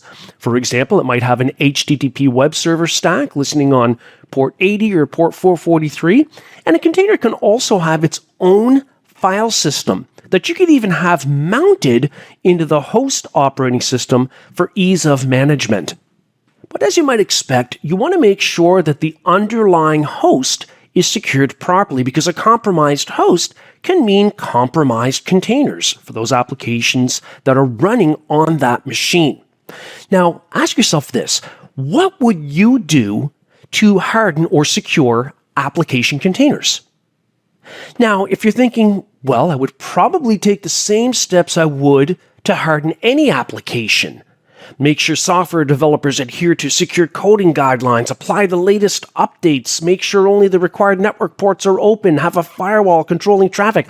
All of that normal stuff also applies to containerized applications. Now, Docker, as we've said, is probably the most common example of a container engine for Windows and Linux, on-premises, in the cloud, it doesn't matter. Physical server, virtual machine, it's all the same when it comes to running Docker and containerized apps. You would want to make sure the Docker engine software is also kept up to date. So let's talk security. Here we've got a list we're going to go through of potential vulnerabilities or tools related to containers and what we can do to mitigate that security issue. The first one is the Docker Engine Remote API, which allows remote management over a network to a Docker host. What can we do to harden or secure that?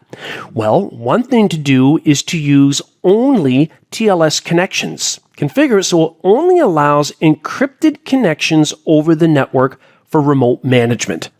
The next example of a potential issue is the Cloud Container Attack Tool, otherwise called CCAT. Now, what can we do about this? Because the problem with CCAT is it is designed to enumerate or go through and list Docker references to repositories where images are stored. And even at the network perimeter level, one of the things that you should always be doing is limiting who can be on the network in the first place. That's always one of the first lines of defense, and that would also apply here.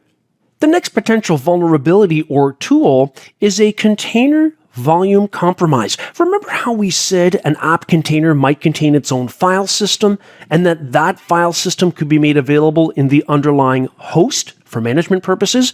Well, you can limit that from happening, and you should really do that only when absolutely necessary. The reason is because if the host is compromised, it's even easier for attackers then to get into the file system of the container without them having to get into the container itself. The next thing to think about with container security is Docker Scan. This is a tool that scans a network for container registries, and it can be used to further escalate attacks by enumerating which container images are in there and trying to break in.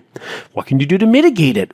As always, restrict network access. A lot of these tools are legitimate tools used by security specialists, but if they're used in the wrong hands and the wrong ways, they can be used to start attacks. The enumeration of Kubernetes etcd. Kubernetes is a container cluster environment. It allows you to manage multiple nodes, each handling different application components normally done in the form of an individual container. So you could have multiple containers spread out across the cluster. You'll find that happens quite a lot if you're doing big data analysis and that type of thing. Now, the etcd is a daemon, a running service that contains cluster state data. To protect it from attackers, we could require the use of a PKI certificate when communicating with the cluster nodes. Sysdig, Kubernetes vulnerability scanning. Well, the Sysdig tool allows security specialists to check cluster configurations to make sure they're performing well and that there are no known vulnerabilities. So it's a security monitoring tool. Same with Trivy. The Trivy container vulnerability scanning tool is designed to identify security weaknesses within Kubernetes clusters, even container repositories, and even specific container images. Kubernetes is a clustering solution that can run on-premises or in the cloud. So what can we put in place to secure our containerized environment? We've covered some of this already. If you're thinking restricted network access, host hardening, requiring user login, PKI certificates for encrypting network connections, these are all important. Now, if you want to learn more about containers, look for other titles in the LinkedIn library, such as Learning Docker. Auditing can provide a means of determining if suspicious activity exists in a cloud computing environment. After watching this video, you will have experience viewing cloud-based logs and audit trails. To get started here in the Microsoft Azure portal, I'm going to click in the upper left to open up the navigation bar, then I'll click on All Resources. In the Azure cloud, you can create a log analytics workspace, which I've already done. Let's click to open it up. Now, you can think of this as a centralized log collection type of service, but you have to configure it. If I scroll down under Workspace Data Sources, I can click on Virtual Machines, and I'll have a list of virtual machines that I can click on to either connect or disconnect to or from this workspace. Now, you want to connect virtual machines to the workspace if you want their logged information centrally available here. You can also do the same types of things with other cloud resources like storage accounts. Now, I'm going to open up a demo provided by Microsoft where there's plenty of sample data already made available in a log analytics workspace. I've opened up another web browser window where I'm looking at the page where I can get started with log queries in Azure Monitor. The reason this is important is because this is where you'll have a link to the demo environment. So I'm going to go ahead and click to launch that. This is a log analytics workspace that's populated with a bunch of sample data. Now, this can be important when you're working with real data from your own environment. So let's see how it works. The first thing that we might want to do here is go over to the Query Explorer in the upper right, where there will be all kinds of queries that you can run. Now, we're interested primarily in security and audit, so I'm going to expand that particular section. Now, even though there's not enough space on the screen, you can kind of hover over these to get a sense of what the names of the queries are. For example, here's one, computers whose security log was cleared. That's definitely not a good thing normally. Periodically, administrators might legitimately clear logs, but nonetheless, let's take a look at this activity. So when I click once, it puts the query statement here in the query builder, which you could build yourself manually. Now, right now, the default time range is for the last 24 hours. Let's see what we get when we run the query. Well, we get one computer, and we've got a log cleared count of 1, so we can see the actual computer name. Now, that may or may not be legitimate, but let's see what we get if we go back further in time. So the first thing I'll do is close the Query Explorer, click Time Range. I'll choose Custom. Maybe we'll just go back a few years to see what else we get. I'll click Apply, and I'll click Run to run the query again, this time with the custom time range. And again, it looks like we have the same returned result. So what we're getting here is a list of the host and the number of times the log was cleared. Now, because the query really is built the way it is, we're not seeing all of the information that's available. And you can tweak and customize this. However, let's go and run a different query. So I'm going to click Query Explorer on the far right. Again, I'm going to go, let's see, down under Solution Queries and down under Security and Audit. Now, if we take a look, we've got another query here, computers missing security updates. That is a problem because it means our environment potentially is not as hardened as it should be. Well, let's see what the results are from the query. So I'm going to click once to put that into the query builder, and I'll click Run. Once again, we have a number of computers that are listed here. Let's just kind of expand this. We can see the computer name and the aggregated value, because that's what was asked for here in the query statement. Summarize aggregated value, count by computer. We're getting a number of missing updates on a per computer basis. Now, this is also interesting in that you can choose to export this information if you want to manipulate it a little bit differently. So we've got an export button here where we can export this as a CSV file. And from that, we could bring it into a spreadsheet, manipulate the data, graph it, or maybe use it as a list to send off to technicians so that it is in their list of duties, things to be taken care of immediately. Now, another aspect of auditing and watching for things in Azure, looking for suspicious activity, could also be looking at activity logs for Azure Resource Management itself. So, for example, I'm going to click on Home here in the Azure portal, and let's see, I'm going to click to open the navigator on the left, and let's go to the Virtual Machines view. I want to look at the activity for a specific virtual machine, so I'll click on it to open up its navigation bar. I want to look at the activity log. The activity log doesn't really deal with anything running within the virtual machine, like specific app software, but it does deal with the management of this resource in the Azure cloud. So we don't really see very much here for the last 6 hours. That's the default time span. So I'm going to say for the last week, we'll click Apply, and the filter will then show us any activity beyond just the last 6 hours. So we can see there were some audit policy actions applied to the virtual machine. Of course, you can click on any one of these to retrieve a little bit more detail. Also, if we take a look at the list of events, we could also see that there was the creation or updating of the virtual machine 1 day ago.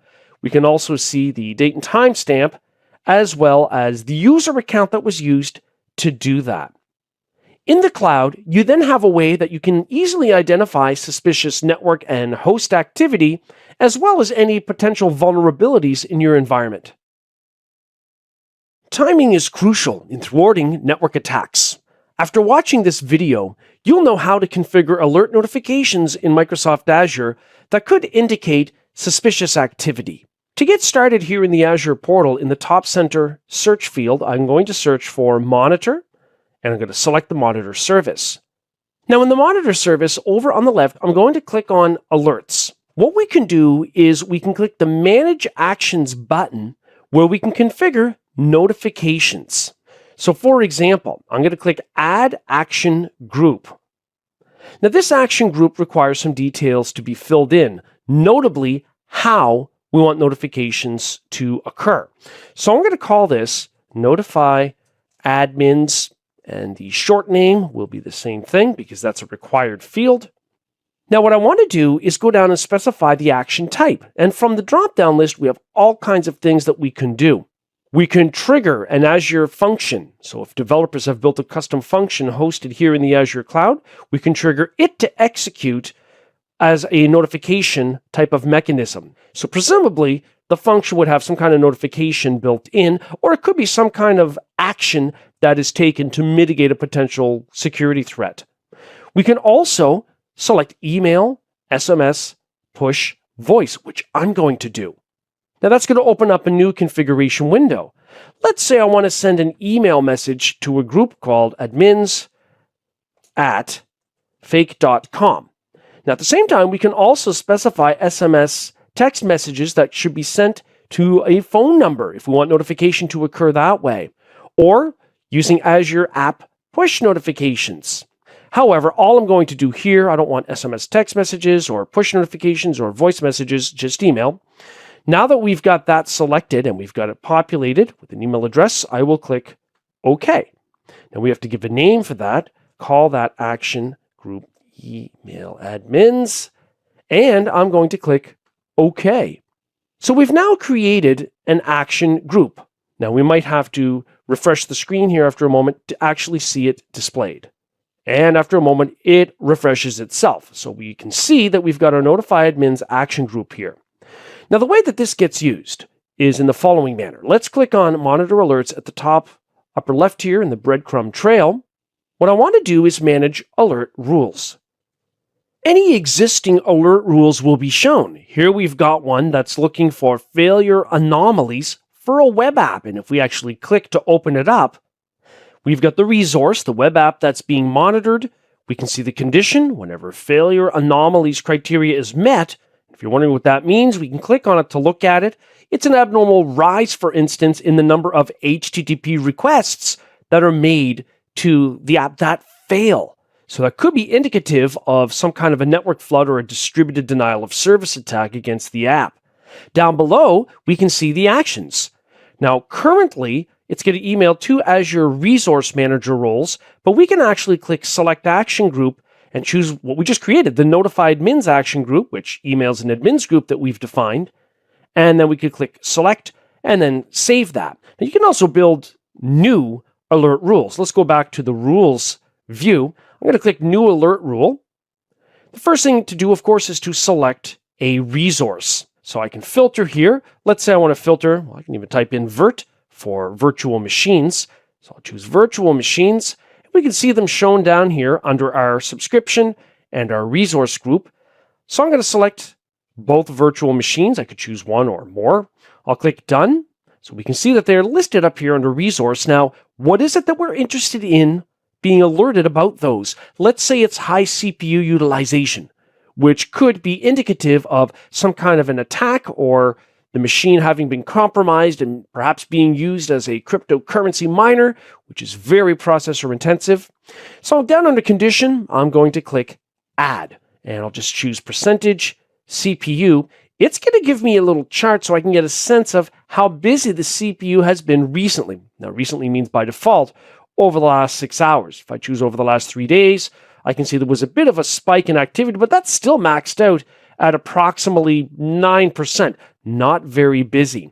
So let's go down and let's say that if the average CPU utilization is greater than 80%, that's definitely abnormal. Then that should be something I should be alerted on. So I'm going to go ahead and click done. So now we've got our condition listed. And if I go down below that, under actions, once again, we can click select action group like we did the previous alert rule. I'll choose notify admins, select, and as we go further down, we have to give this rule a name. Let's call it busy CPU abnormal. I'll click outside of it, and then down below, I'm going to accept everything else as a default and choose create alert rule. Now, if you get an error creating the rule, just go ahead and try again. It's usually because it's busy connecting to the cloud. So we can now see we have our busy CPU abnormal rule, which applies to our 2 target resources, and we've got the notification sent to be sent to administrators. Encryption provides confidentiality for sensitive data. In this video, you'll learn about the various ways that you can enable encryption for cloud-stored data. Here in the Microsoft Azure portal, I'm going to begin by clicking Create a Resource. Now what I need to do is create what's called a key vault. So I'm going to search for key and I'll choose Key Vault, then I'll click Create. The Key Vault is a centralized cloud storage location in which you can create or even import existing keys. So I'm going to specify a subscription here in Microsoft Azure I want to tie this to, and a resource group. Now, you deploy items into a resource group because you can manage them as a single unit by managing the resource group. The vault name here will be KV1 for Key Vault 1. Now, if it says the name is already in use, it's because the name is not unique, and you're going to have to specify some name that makes it unique. So I'm going to specify a unique name. Now it's KV17234, and I'm going to specify that I want this stored in, let's see, Canada somewhere. How about we choose Canada East as a region? And that's it. That's all I'm going to change about this. I'm going to choose Review and Create. It'll check that my settings are valid. And after the validation is passed, we'll create the key vault by clicking the Create button. Here in the portal, I'm going to open up the navigator on the left and choose All Resources so we can see our existing key vault. Here it is, KV17234. That's the one we just created. So I'm going to click to open up the key vault. I'm going to click on Keys. We don't have any keys yet, so I can click the Generate Import button. I want to generate a key, and I'm going to call it Key 1. It's going to be an RSA 2048-bit key. I can also set an activation date of when the key can be used, as well as the time. When I do that, we get both options. And I can also set an expiration date and time of when it can no longer be used.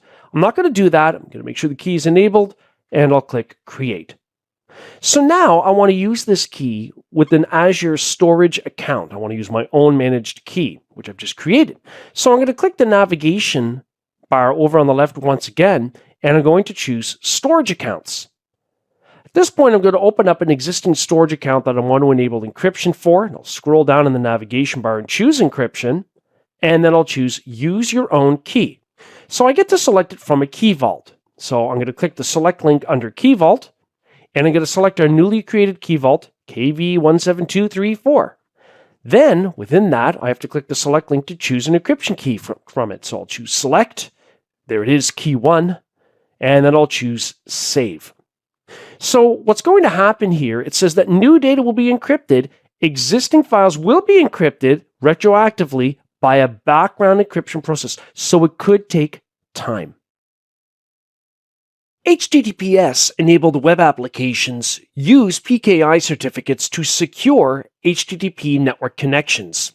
In this video, you'll learn how to force HTTPS connectivity for a Microsoft Azure-hosted web application.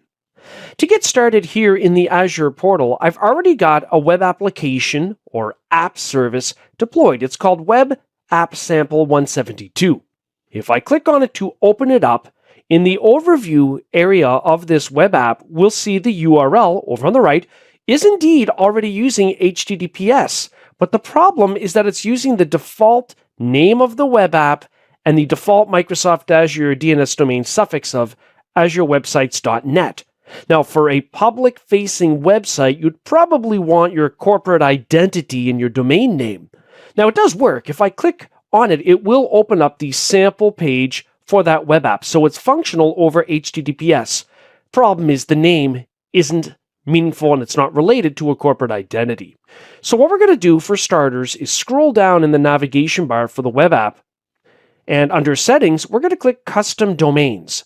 The first thing we're going to do is add a custom domain. I'm going to click the add custom domain link, and it's going to be www.lachanceit3.com. Let's say that's what I want this public-facing app to be known as when it comes to its name out on the internet. Now I'm going to click validate. And what it's going to do, Microsoft Azure, is it's going to verify domain ownership. Now what that means is I have to do that. It's not just going to happen magically. Down below, it's going to tell me that I need to create a CNAME record with my DNS provider using the configuration below. So a CNAME, www, that's the host portion, and then the value needs to point to our Microsoft Azure hosted web application.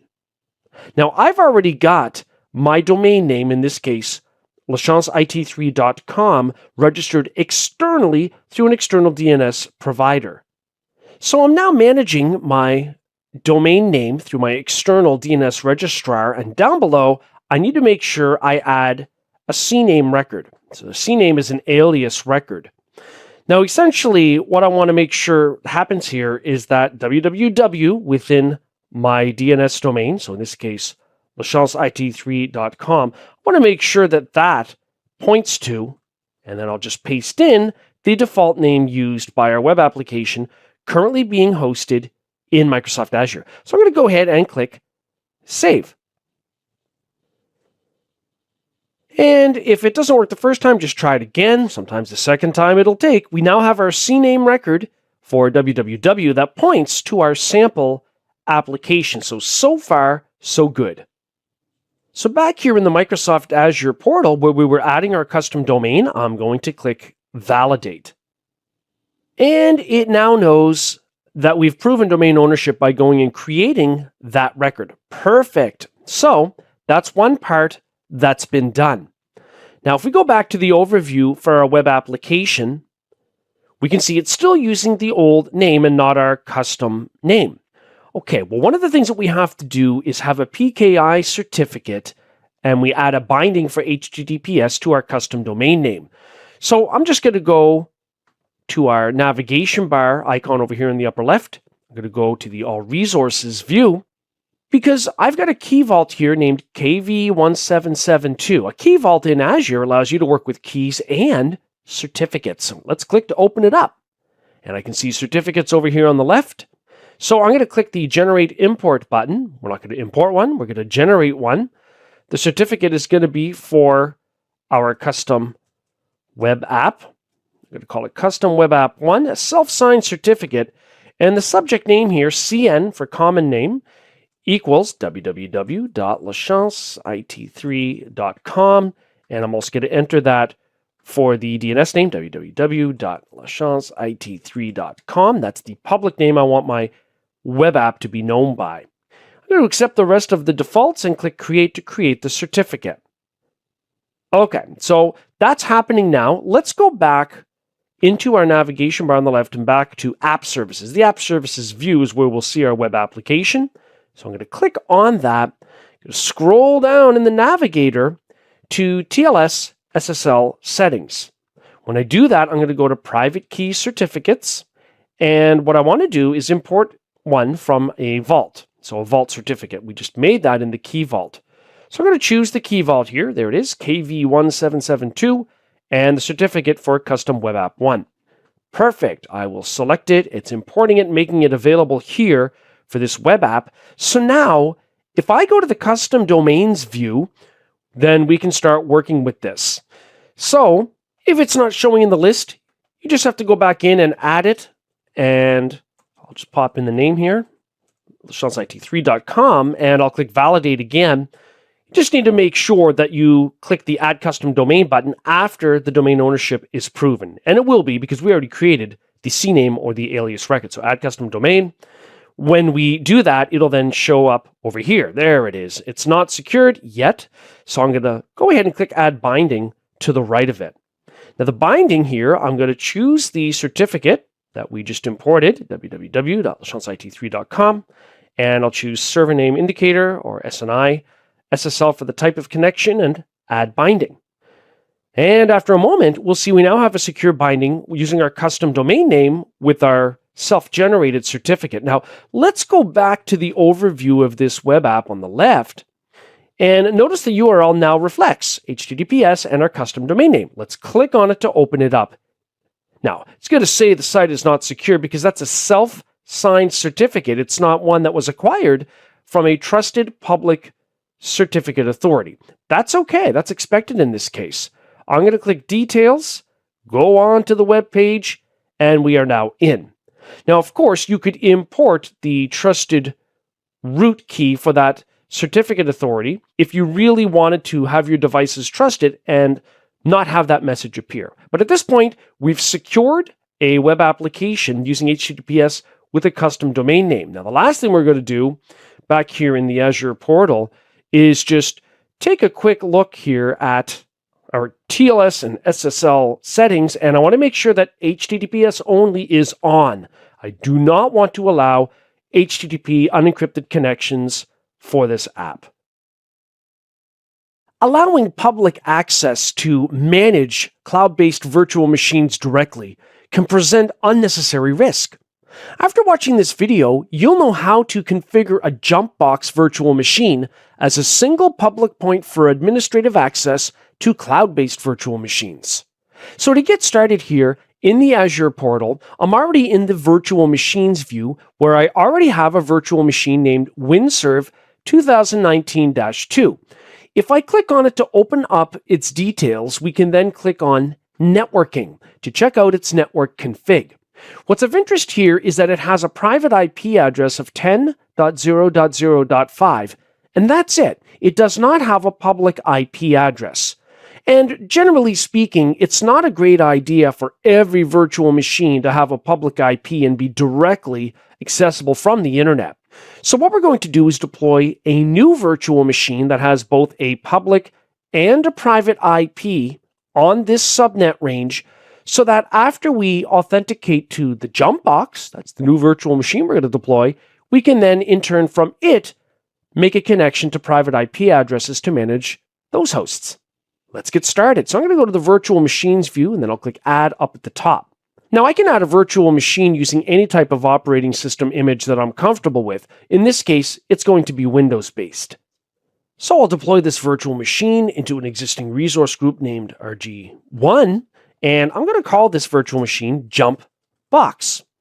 I'm going to specify the geographical location where I want that to be deployed, in this case Canada East, because it's near where I will be administering from physically. And for the image, let's say I'm going to choose a Windows variant. Let's say Windows Server 2019 Data Center. I'm okay with the sizing here. So it's got 1 vCPU, 3.5 gigabytes of RAM. That's fine for what this will be used for. And I'll specify some credentials to connect to this virtual machine. And down below, I want to make sure RDP port 3389 is allowed, so we can RDP to the Jumpbox. And then once into the Jumpbox, from it, we can RDP to internal hosts. Internal meaning private cloud hosts. I'm going to go ahead and click Next. Now, we're really not going to change anything else here for the disks. It's going to have an operating system disk. That's fine. Next for networking down at the bottom. And I just want to make sure this is deployed into the same virtual network or VNet and subnet where the existing virtual machines are. Of course, you can route between cloud virtual networks, but I'm just going to do this to facilitate the process. I know there's nothing else I want to configure, so I'm just going to go ahead and click the Review and Create button in the bottom left. It's just going to validate my selections thus far, and once the screen refreshes, we'll see the validation has passed, and I'll click Create. So we're now deploying our Jumpbox virtual machine in the Azure cloud. And before you know it, it'll say your deployment is complete. So I'm going to click the Go to Resource button to jump into the properties of that virtual machine. So in the overview page, I'm interested in the public IP address, which I will copy. So I've started the remote desktop connection client on my on-premises station, and I've pasted in the public IP address of our jump box in the cloud, and I've specified my username that I specified when I created that jump box. I'm going to go ahead and click on Connect. And immediately, it wants the password for the account. So, okay, I specified that when I deployed the virtual machine. I'm going to go ahead and enter the password and click OK. Now, the first time I connect, it says, do you trust the identity? Sure, I do. Don't ask me again. I'll choose yes. And we are now RDPing into our jump box. We can see the public IP address listed at the top center here in the remote desktop bar. Okay, so I'm going to close the Server Manager tool that opened automatically. And here on my jump box, I'm going to go to the Start menu and launch the remote desktop connection client. I want to do this because from here, I want to remotely manage other cloud hosts that only have a private IP address. So we know that our second server that had only a private IP has an IP of 10.0.0.5. So I'm going to put that in here and click Connect. From here, I'm going to specify the credentials to log into that remote cloud-based virtual machine. And as expected, it asks me if I trust the identity. I'm going to choose don't tell me again, or don't ask me again, rather. I'll choose yes. And then we're going to be logged into 10.0.0.5 by going through our jump box. This way, we don't have to have a public-facing IP for each and every cloud-based virtual machine, which reduces the attack surface. Artificial intelligence, and more specifically, machine learning, are all the rage in a cloud computing environment. It works well in the cloud because the cloud has the ability to easily provision clusters of virtual machines that support this type of functionality. Now, if we take a look at what the definition of artificial intelligence, or AI, is, it would look like this. It's the mimicking of intelligent human behavior through the use of technology. Now, if we look at the definition of machine learning, or ML, it's a bit more specific. Essentially, we use algorithms to teach software models to make decisions and predictions based on ingested data. Now, that means that the ingested data has to be accurate and trustworthy. It has to be reliable. The machine learning data flow begins with the ingestion of data. Now, the ingestion of data, for example, might come from a series of IoT devices that support environmental control for buildings, or it might be a number of X-ray details. So that might be used by machine learning algorithms to come up with some kind of insightful outcome, a prediction, identification of a trend, or making some kind of an intelligent decision. But in the cloud, working with vast data sets and the enormous compute power required to analyze it to result in insights works well. The next consideration is how AI actually gets used. Now, in the cloud, we could use this for medical diagnosis based on ingested X-rays, or for looking at the performance metrics such as speed and tire pressure and the amount of fuel in self-driving cars. AI is also used for facial recognition, as well as for host and network behavioral analysis. So from the security side, we can ingest vast amounts of network activity, so network captures, host logs, and start making intelligent decisions about what might look suspicious. So the detection of phishing mail messages. It can also be used to automate system hardening if we see systems that are deviating from a pre-configured baseline for a security configuration. In the public cloud, we have options such as Microsoft Azure Sentinel or Amazon Guard Duty for Amazon Web Services. These are enterprise security analytics tools or services that ingest data related to users, devices, and apps and the related network activity. The idea is that these cloud services can detect potential security threats and even be configured with automated responses. And again, because the cloud scales well, it's very easy to make this happen at a cheap cost, as opposed to having to make an upfront capital expenditure or investment in clusters of equipment that would support this type of data ingestion and analysis. Distributed denial of service, or DDoS attacks, can prevent legitimate access to a cloud-based web application. This video focuses on DDoS mitigation techniques in the cloud, specifically using Microsoft Azure. To get started here, we're going to take a look at the DDoS protection plan options in the Azure cloud. So in the portal, in the top center, I'm going to search for DDoS, and we see DDoS protection plans. I'm going to go ahead and click on that. Now, we don't have any protection plans listed here. Every virtual network in the Azure cloud has some basic default protection against network flood type of attacks like DDoS attacks, but you can add a DDoS protection plan for enhanced mitigation against that type of security problem. So I'm going to click the Add button to add a protection plan. I'm going to call it Plan 1. I'm going to tie it to an existing resource group, and it's going to be tied to the Canada East region, and I'll click Create. Now, all we're doing at this point is enabling this enhanced DDoS protection plan. Now, in order for me to utilize it, I need to associate or configure each virtual network in Azure to use this plan. Let's just refresh to make sure it's there. And there it is, Plan 1. And if we click on it, we can open it up and see some of the details. Now, what I want to do is open up the navigator on the left and go to my virtual networks view. Now, in the virtual networks view, I'm going to open up an existing virtual network or VNet, because within it, I can enable DDoS protection. So I'm going to click DDoS protection. Now, the default is that it uses basic DDoS protection, but we can select standard and then specify our DDoS protection plan, Plan 1, for enhanced DDoS mitigation. So I'm going to go ahead and save that.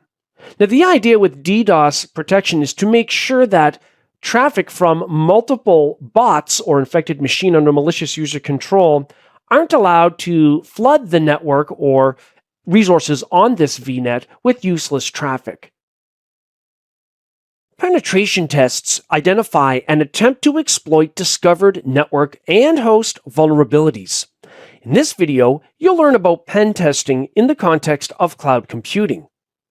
The first thing I've done here is gone to the Penetration Testing Rules of Engagement webpage for the Microsoft Azure cloud. Public cloud service providers always have a disclaimer and some documentation related to what is and what is not allowed when it comes to pen testing cloud resources.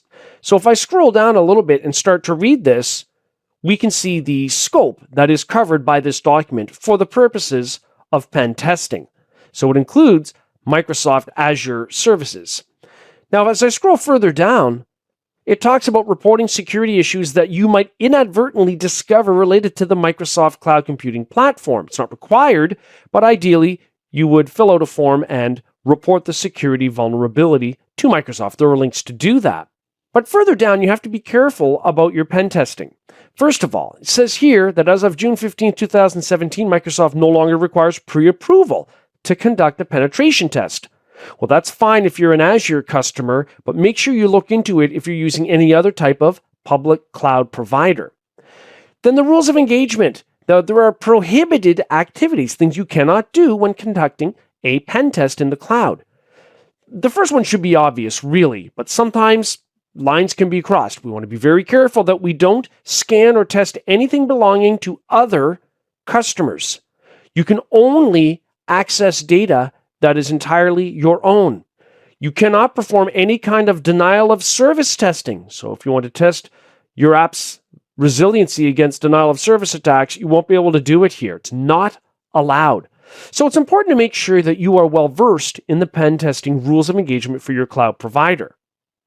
Now, if you are going to conduct pen testing, you can use any tools you might normally use even on premises, such as Kali Linux, which we're going to deploy here through the Azure portal. So I'm going to click Create a Resource in the upper left. We want to deploy a virtual machine. So what I'm going to do here is actually search for Kali, K-A-L. For Kali Linux, there's Kali Linux. Kali Linux is a Linux distribution that contains hundreds of tools for security analysts. So I'm going to go ahead and click Create to create this. We're going to have to specify some further details, of course, before this is up and running.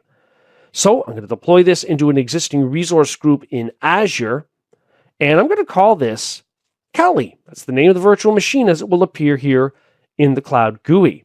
I'm going to deploy this in a region that is geographically near where I am working from, Canada East in this case. And I'm going to scroll down because I want to use SSH public key authentication, which means I have to specify a username and I have to generate a key pair, private and public. There are all kinds of tools that are free that you can use to generate public and private key pairs, but here I'm going to use the free PuTTY key generator, which I've downloaded and installed. So I'm going to generate a public and private key pair. I'll click the generate button, and it's going to ask me to move the mouse everywhere so that we can have some kind of randomness in generating the mathematically related private key and the public key. Once that's been done, we're good to go. So what I want to do is specify a passphrase here that I'm going to use when I want to access the private key portion. The public key portion we're going to paste into the public key field in the background here for our new Linux virtual machine. The private key we need to save. So we've got some save options, save buttons to save this down below. So I'm going to go ahead and save both the public and the private keys. Now I've opened up the public key file I just saved in WordPad, and we can see we've got this public key information, which I'm going to select and copy to my Windows clipboard. Back here in the Azure portal, I want to paste that in the SSH public key field. I'll just click outside of it and looks good. So only the public key gets put here, not the private. We're going to allow inbound SSH traffic. That's good. So I'm just going to go ahead and choose review and create. Now, while the validation passed, the great thing about Azure is it gives you little security recommendations, and it says you've set the SSH port to be open to the internet directly. That's fine for testing, but you don't want to leave this for the long term. Instead, you might require a VPN connection and make sure that the Linux virtual machine here is only available after successful VPN authentication. However, for this purpose, it's fine. I'm going to go ahead and click Create to deploy that Kali Linux virtual machine that we can use for pen testing. After a moment, we get a message stating that the deployment is complete, so I'll click the Go to Resource button because we want the public IP address. We're just going to verify we can connect to it. So in the overview part of our Kali Linux virtual machine in the cloud, I can see the public IP over here on the right, which I will click the copy icon so I can get that on the clipboard, and then we're going to connect into that virtual machine. So here I've started the free PuTTY tool that I've downloaded, and I've placed the public IP address of our virtual machine in here, port 22, but over on the left under connection, down under SSH auth, I'm going to browse for my private key file. The public key is stored with the VM. We have the private key saved. So I'm going to specify that here. And then I'll click open to open a connection. And the first time we connect, we're going to get this message that asks if we trust the unique fingerprint for this server. Well, I'm going to choose yes. And in this case, I'm going to specify my username credential that I specified when I deployed this virtual machine. Now it wants the passphrase for the key. That's for the private key file. So I'm going to go ahead and enter that.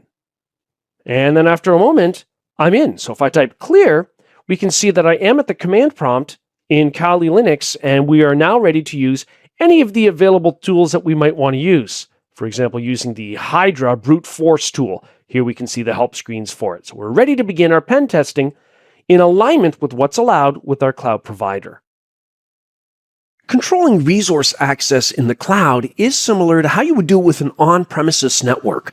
Let's take a few minutes to talk about cloud hacking tools, which are interesting because the same tool might be used legitimately by security auditors and pen testers, and those same tools might also be used by malicious actors for attacking a network or resources within a cloud-based network.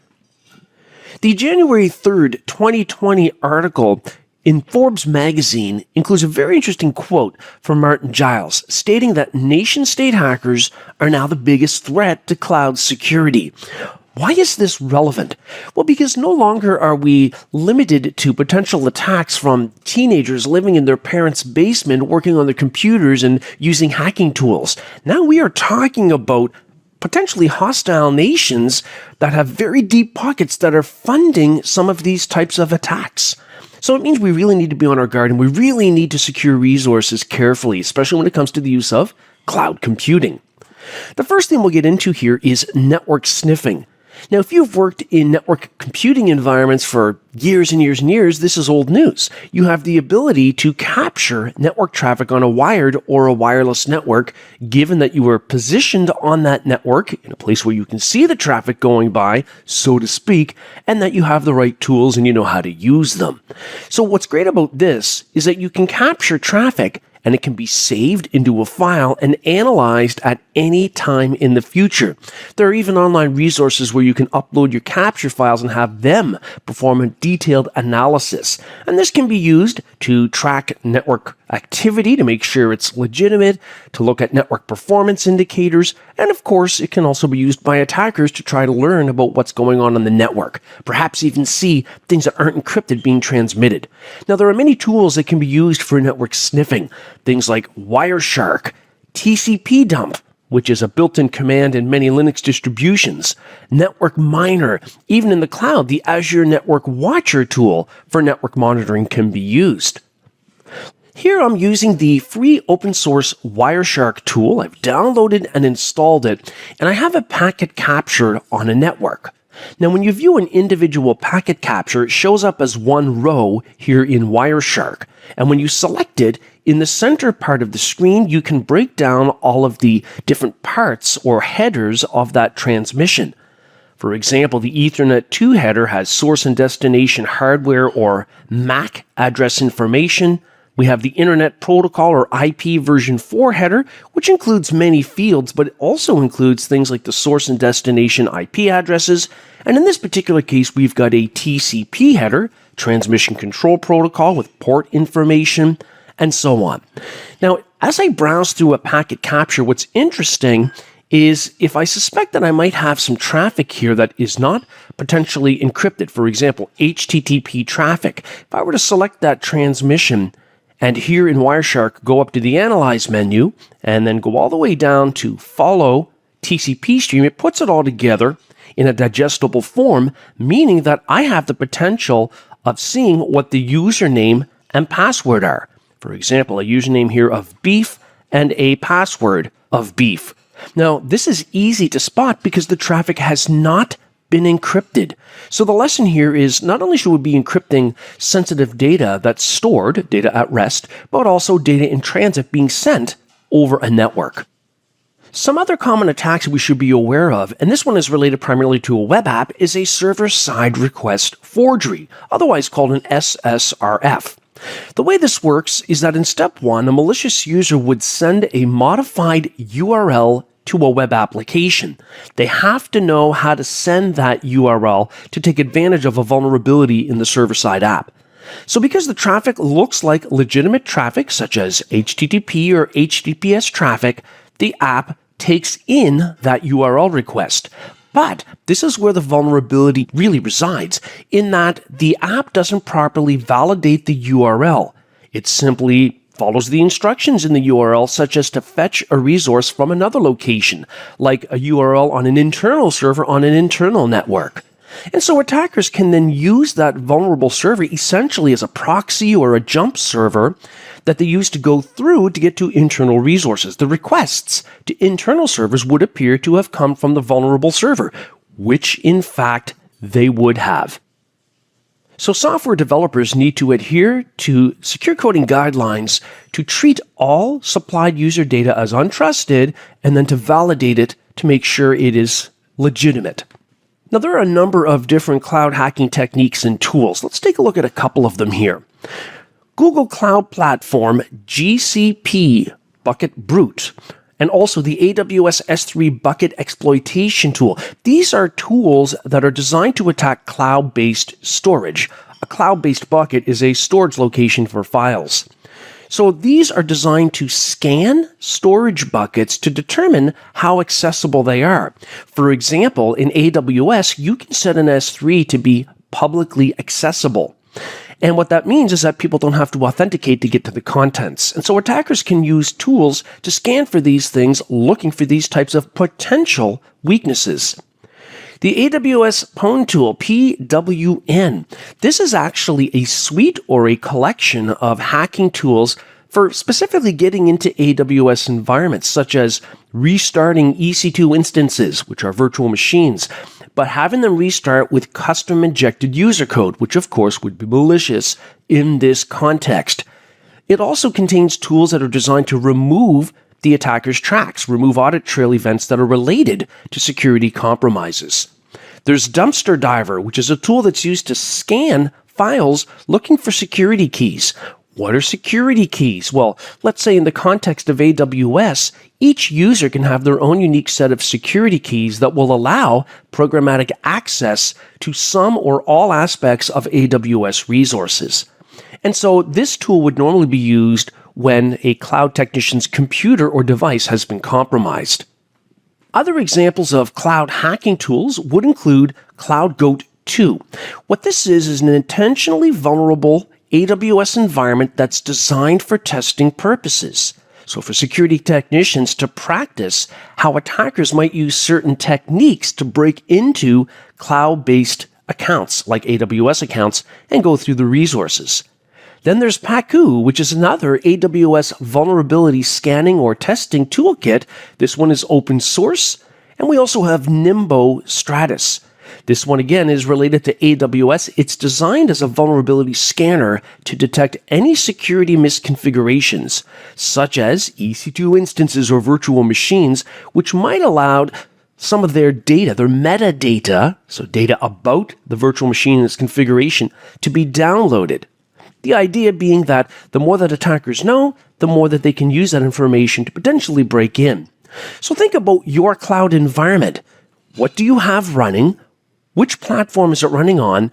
And how often are security audits or security tests conducted? This is something that is an ongoing task that needs to be considered.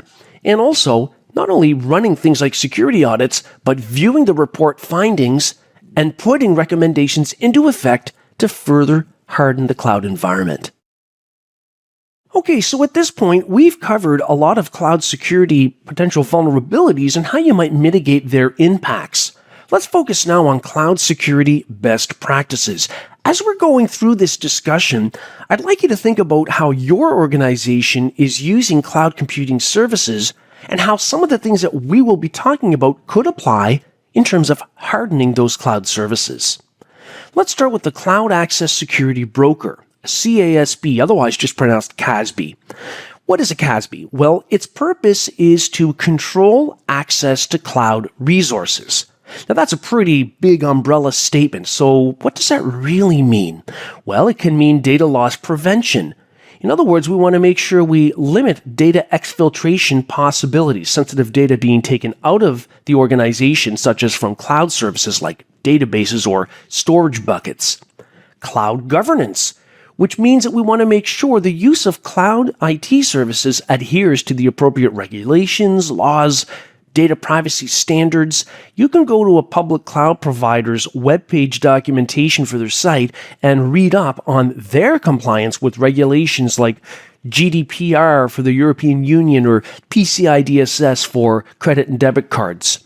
So examples of CASBs include Microsoft Defender for Cloud in the Microsoft Azure environment, the use of Microsoft Azure conditional access policies, where numerous conditions would have to be met before allowing access to resources such as cloud-based apps, or using tools like Cisco Cloud Lock or AWS IAM policies. This is but a small list. There are many CASB solutions out there. Another best practice is to use a jump box. In Microsoft Azure, as per our screenshot, that's called Bastion. Now, the idea is that we have a jump box, a server, a virtual machine that has a public interface, so it's reachable from the internet, but it also has a private interface connecting to an internal cloud network where virtual machines with only private IP addresses reside. So what this means is we do not want our virtual machines to have public IPs and thus be reachable directly from the internet for security reasons. So in this example, what's happening is the Microsoft Azure portal, the web GUI, is being used where the credentials are being specified to sign into a Linux virtual machine. And this is all being done through the Azure portal. You don't have to use some other tool that would require a direct connection to the virtual machine. The other thing to think about is serverless computing. What this really means is that there are still servers being used for given services, but those are underlying servers that are managed by the cloud service provider, including the updating of the software in those servers, the OS and any apps that are installed. So we don't have to worry about it as cloud customers. Now, examples of how this would be used would be to host cloud-based functions if you're a software developer. You can just focus on thinking about your code and what the function should do instead of worrying about setting up the underlying infrastructure. The same would be true for database admins, just deploying databases in the cloud as a managed service where the underlying OS and the virtual machine and the database software is installed for you. Now, where are the best practices in all of this? Well, you can do some of the things you would do on premises that would be just as effective in the cloud, such as limiting network access, determining who can be on the network in the first place, and that is done in a number of ways, such as with proper firewall configurations, and also enabling things like multi-factor authentication to make it hard to sign in, not just to sign into an app, to sign in to even gain access to the network in the first place. Then we have the notion of edge computing that we need to be aware of. What this means is that we have some kind of compute processing occurring not just centrally in the cloud, but on the network edge. What does that mean? It means on premises. It means in a content delivery network environment. With on-premises configurations, we can have a hardware appliance provided by the cloud provider, or it could be a software appliance, which really just means it's a virtual machine that you can download from the cloud provider that runs on-prem. And what it would do is do some kind of local processing, maybe anonymizing data, and that can even be customized. The other thing to think about is the examples of where that would be used. So ask yourself, are we using Amazon Web Services Lambda functions? And if so, are those functions running on the edge, such as in a content delivery network, a CDN? A CDN is a cache or a copy of origin data, like files from a web app, that are copied to a certain region to make it closer to users that will request it. So when they request it, they get it quicker. But the difficulty here is that we have stuff running all over the place, and the term for that is fog computing. It means that we've got cloud computing service components, on-premises components, and edge computing. Just imagine that as a security technician, you have to determine where those components are running, the fact that they are running in those locations, and also their interaction with one another. This is absolutely crucial in making sure that we properly harden the use of cloud services that might be distributed.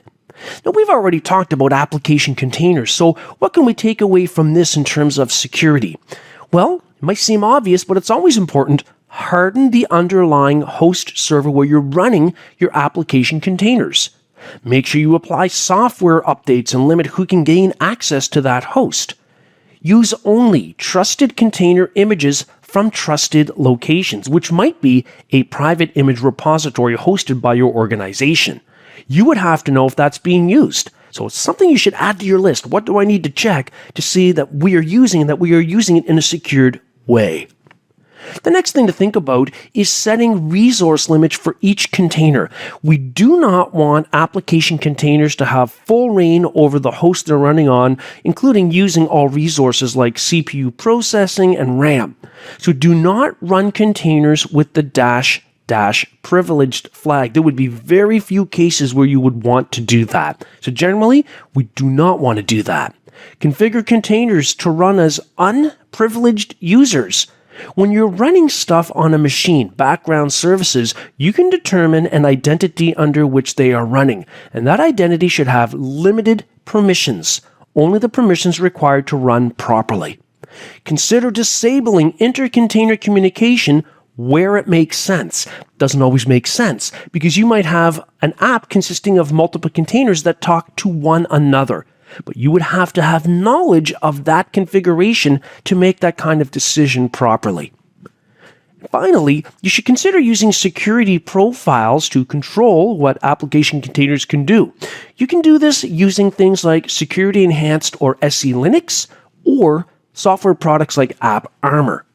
So take a minute and think about how your organization might be using application containers, and ideally make a list of these types of hardening options for the containers and make sure that they are being adhered to. The last thing we'll cover here is the OWASP Top 10.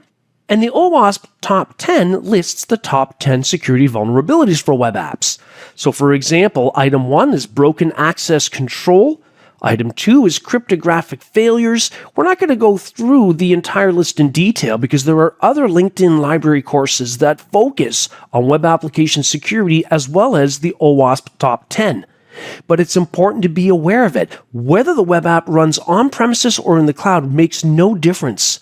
A lot of this boils down to software developers adhering to secure coding guidelines. All right, so we've covered cloud security best practices as they relate to various cloud service deployments.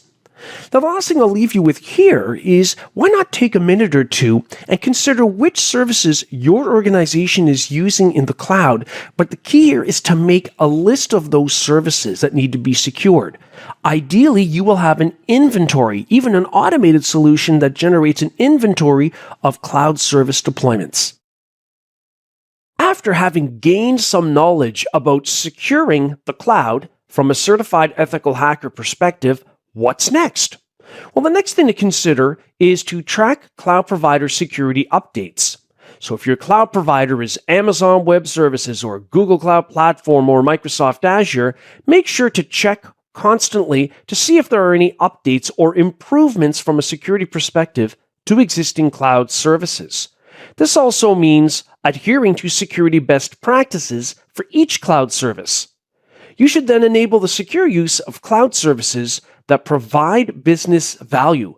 So if your organization, for instance, needs to ingest large amounts of data to predict future trends in the financial sector, let's say, then you should look at the appropriate cloud services that can do that and make sure they are configured to do it in a secured manner. You should run periodic cloud vulnerability scans to assess your organization's security posture. You should also consider running periodic cloud penetration tests to see how exploitable some of those discovered vulnerabilities actually might be. When you do look at running vulnerability scans and cloud pen tests, make sure you adhere to the cloud provider rules of engagement for those purposes.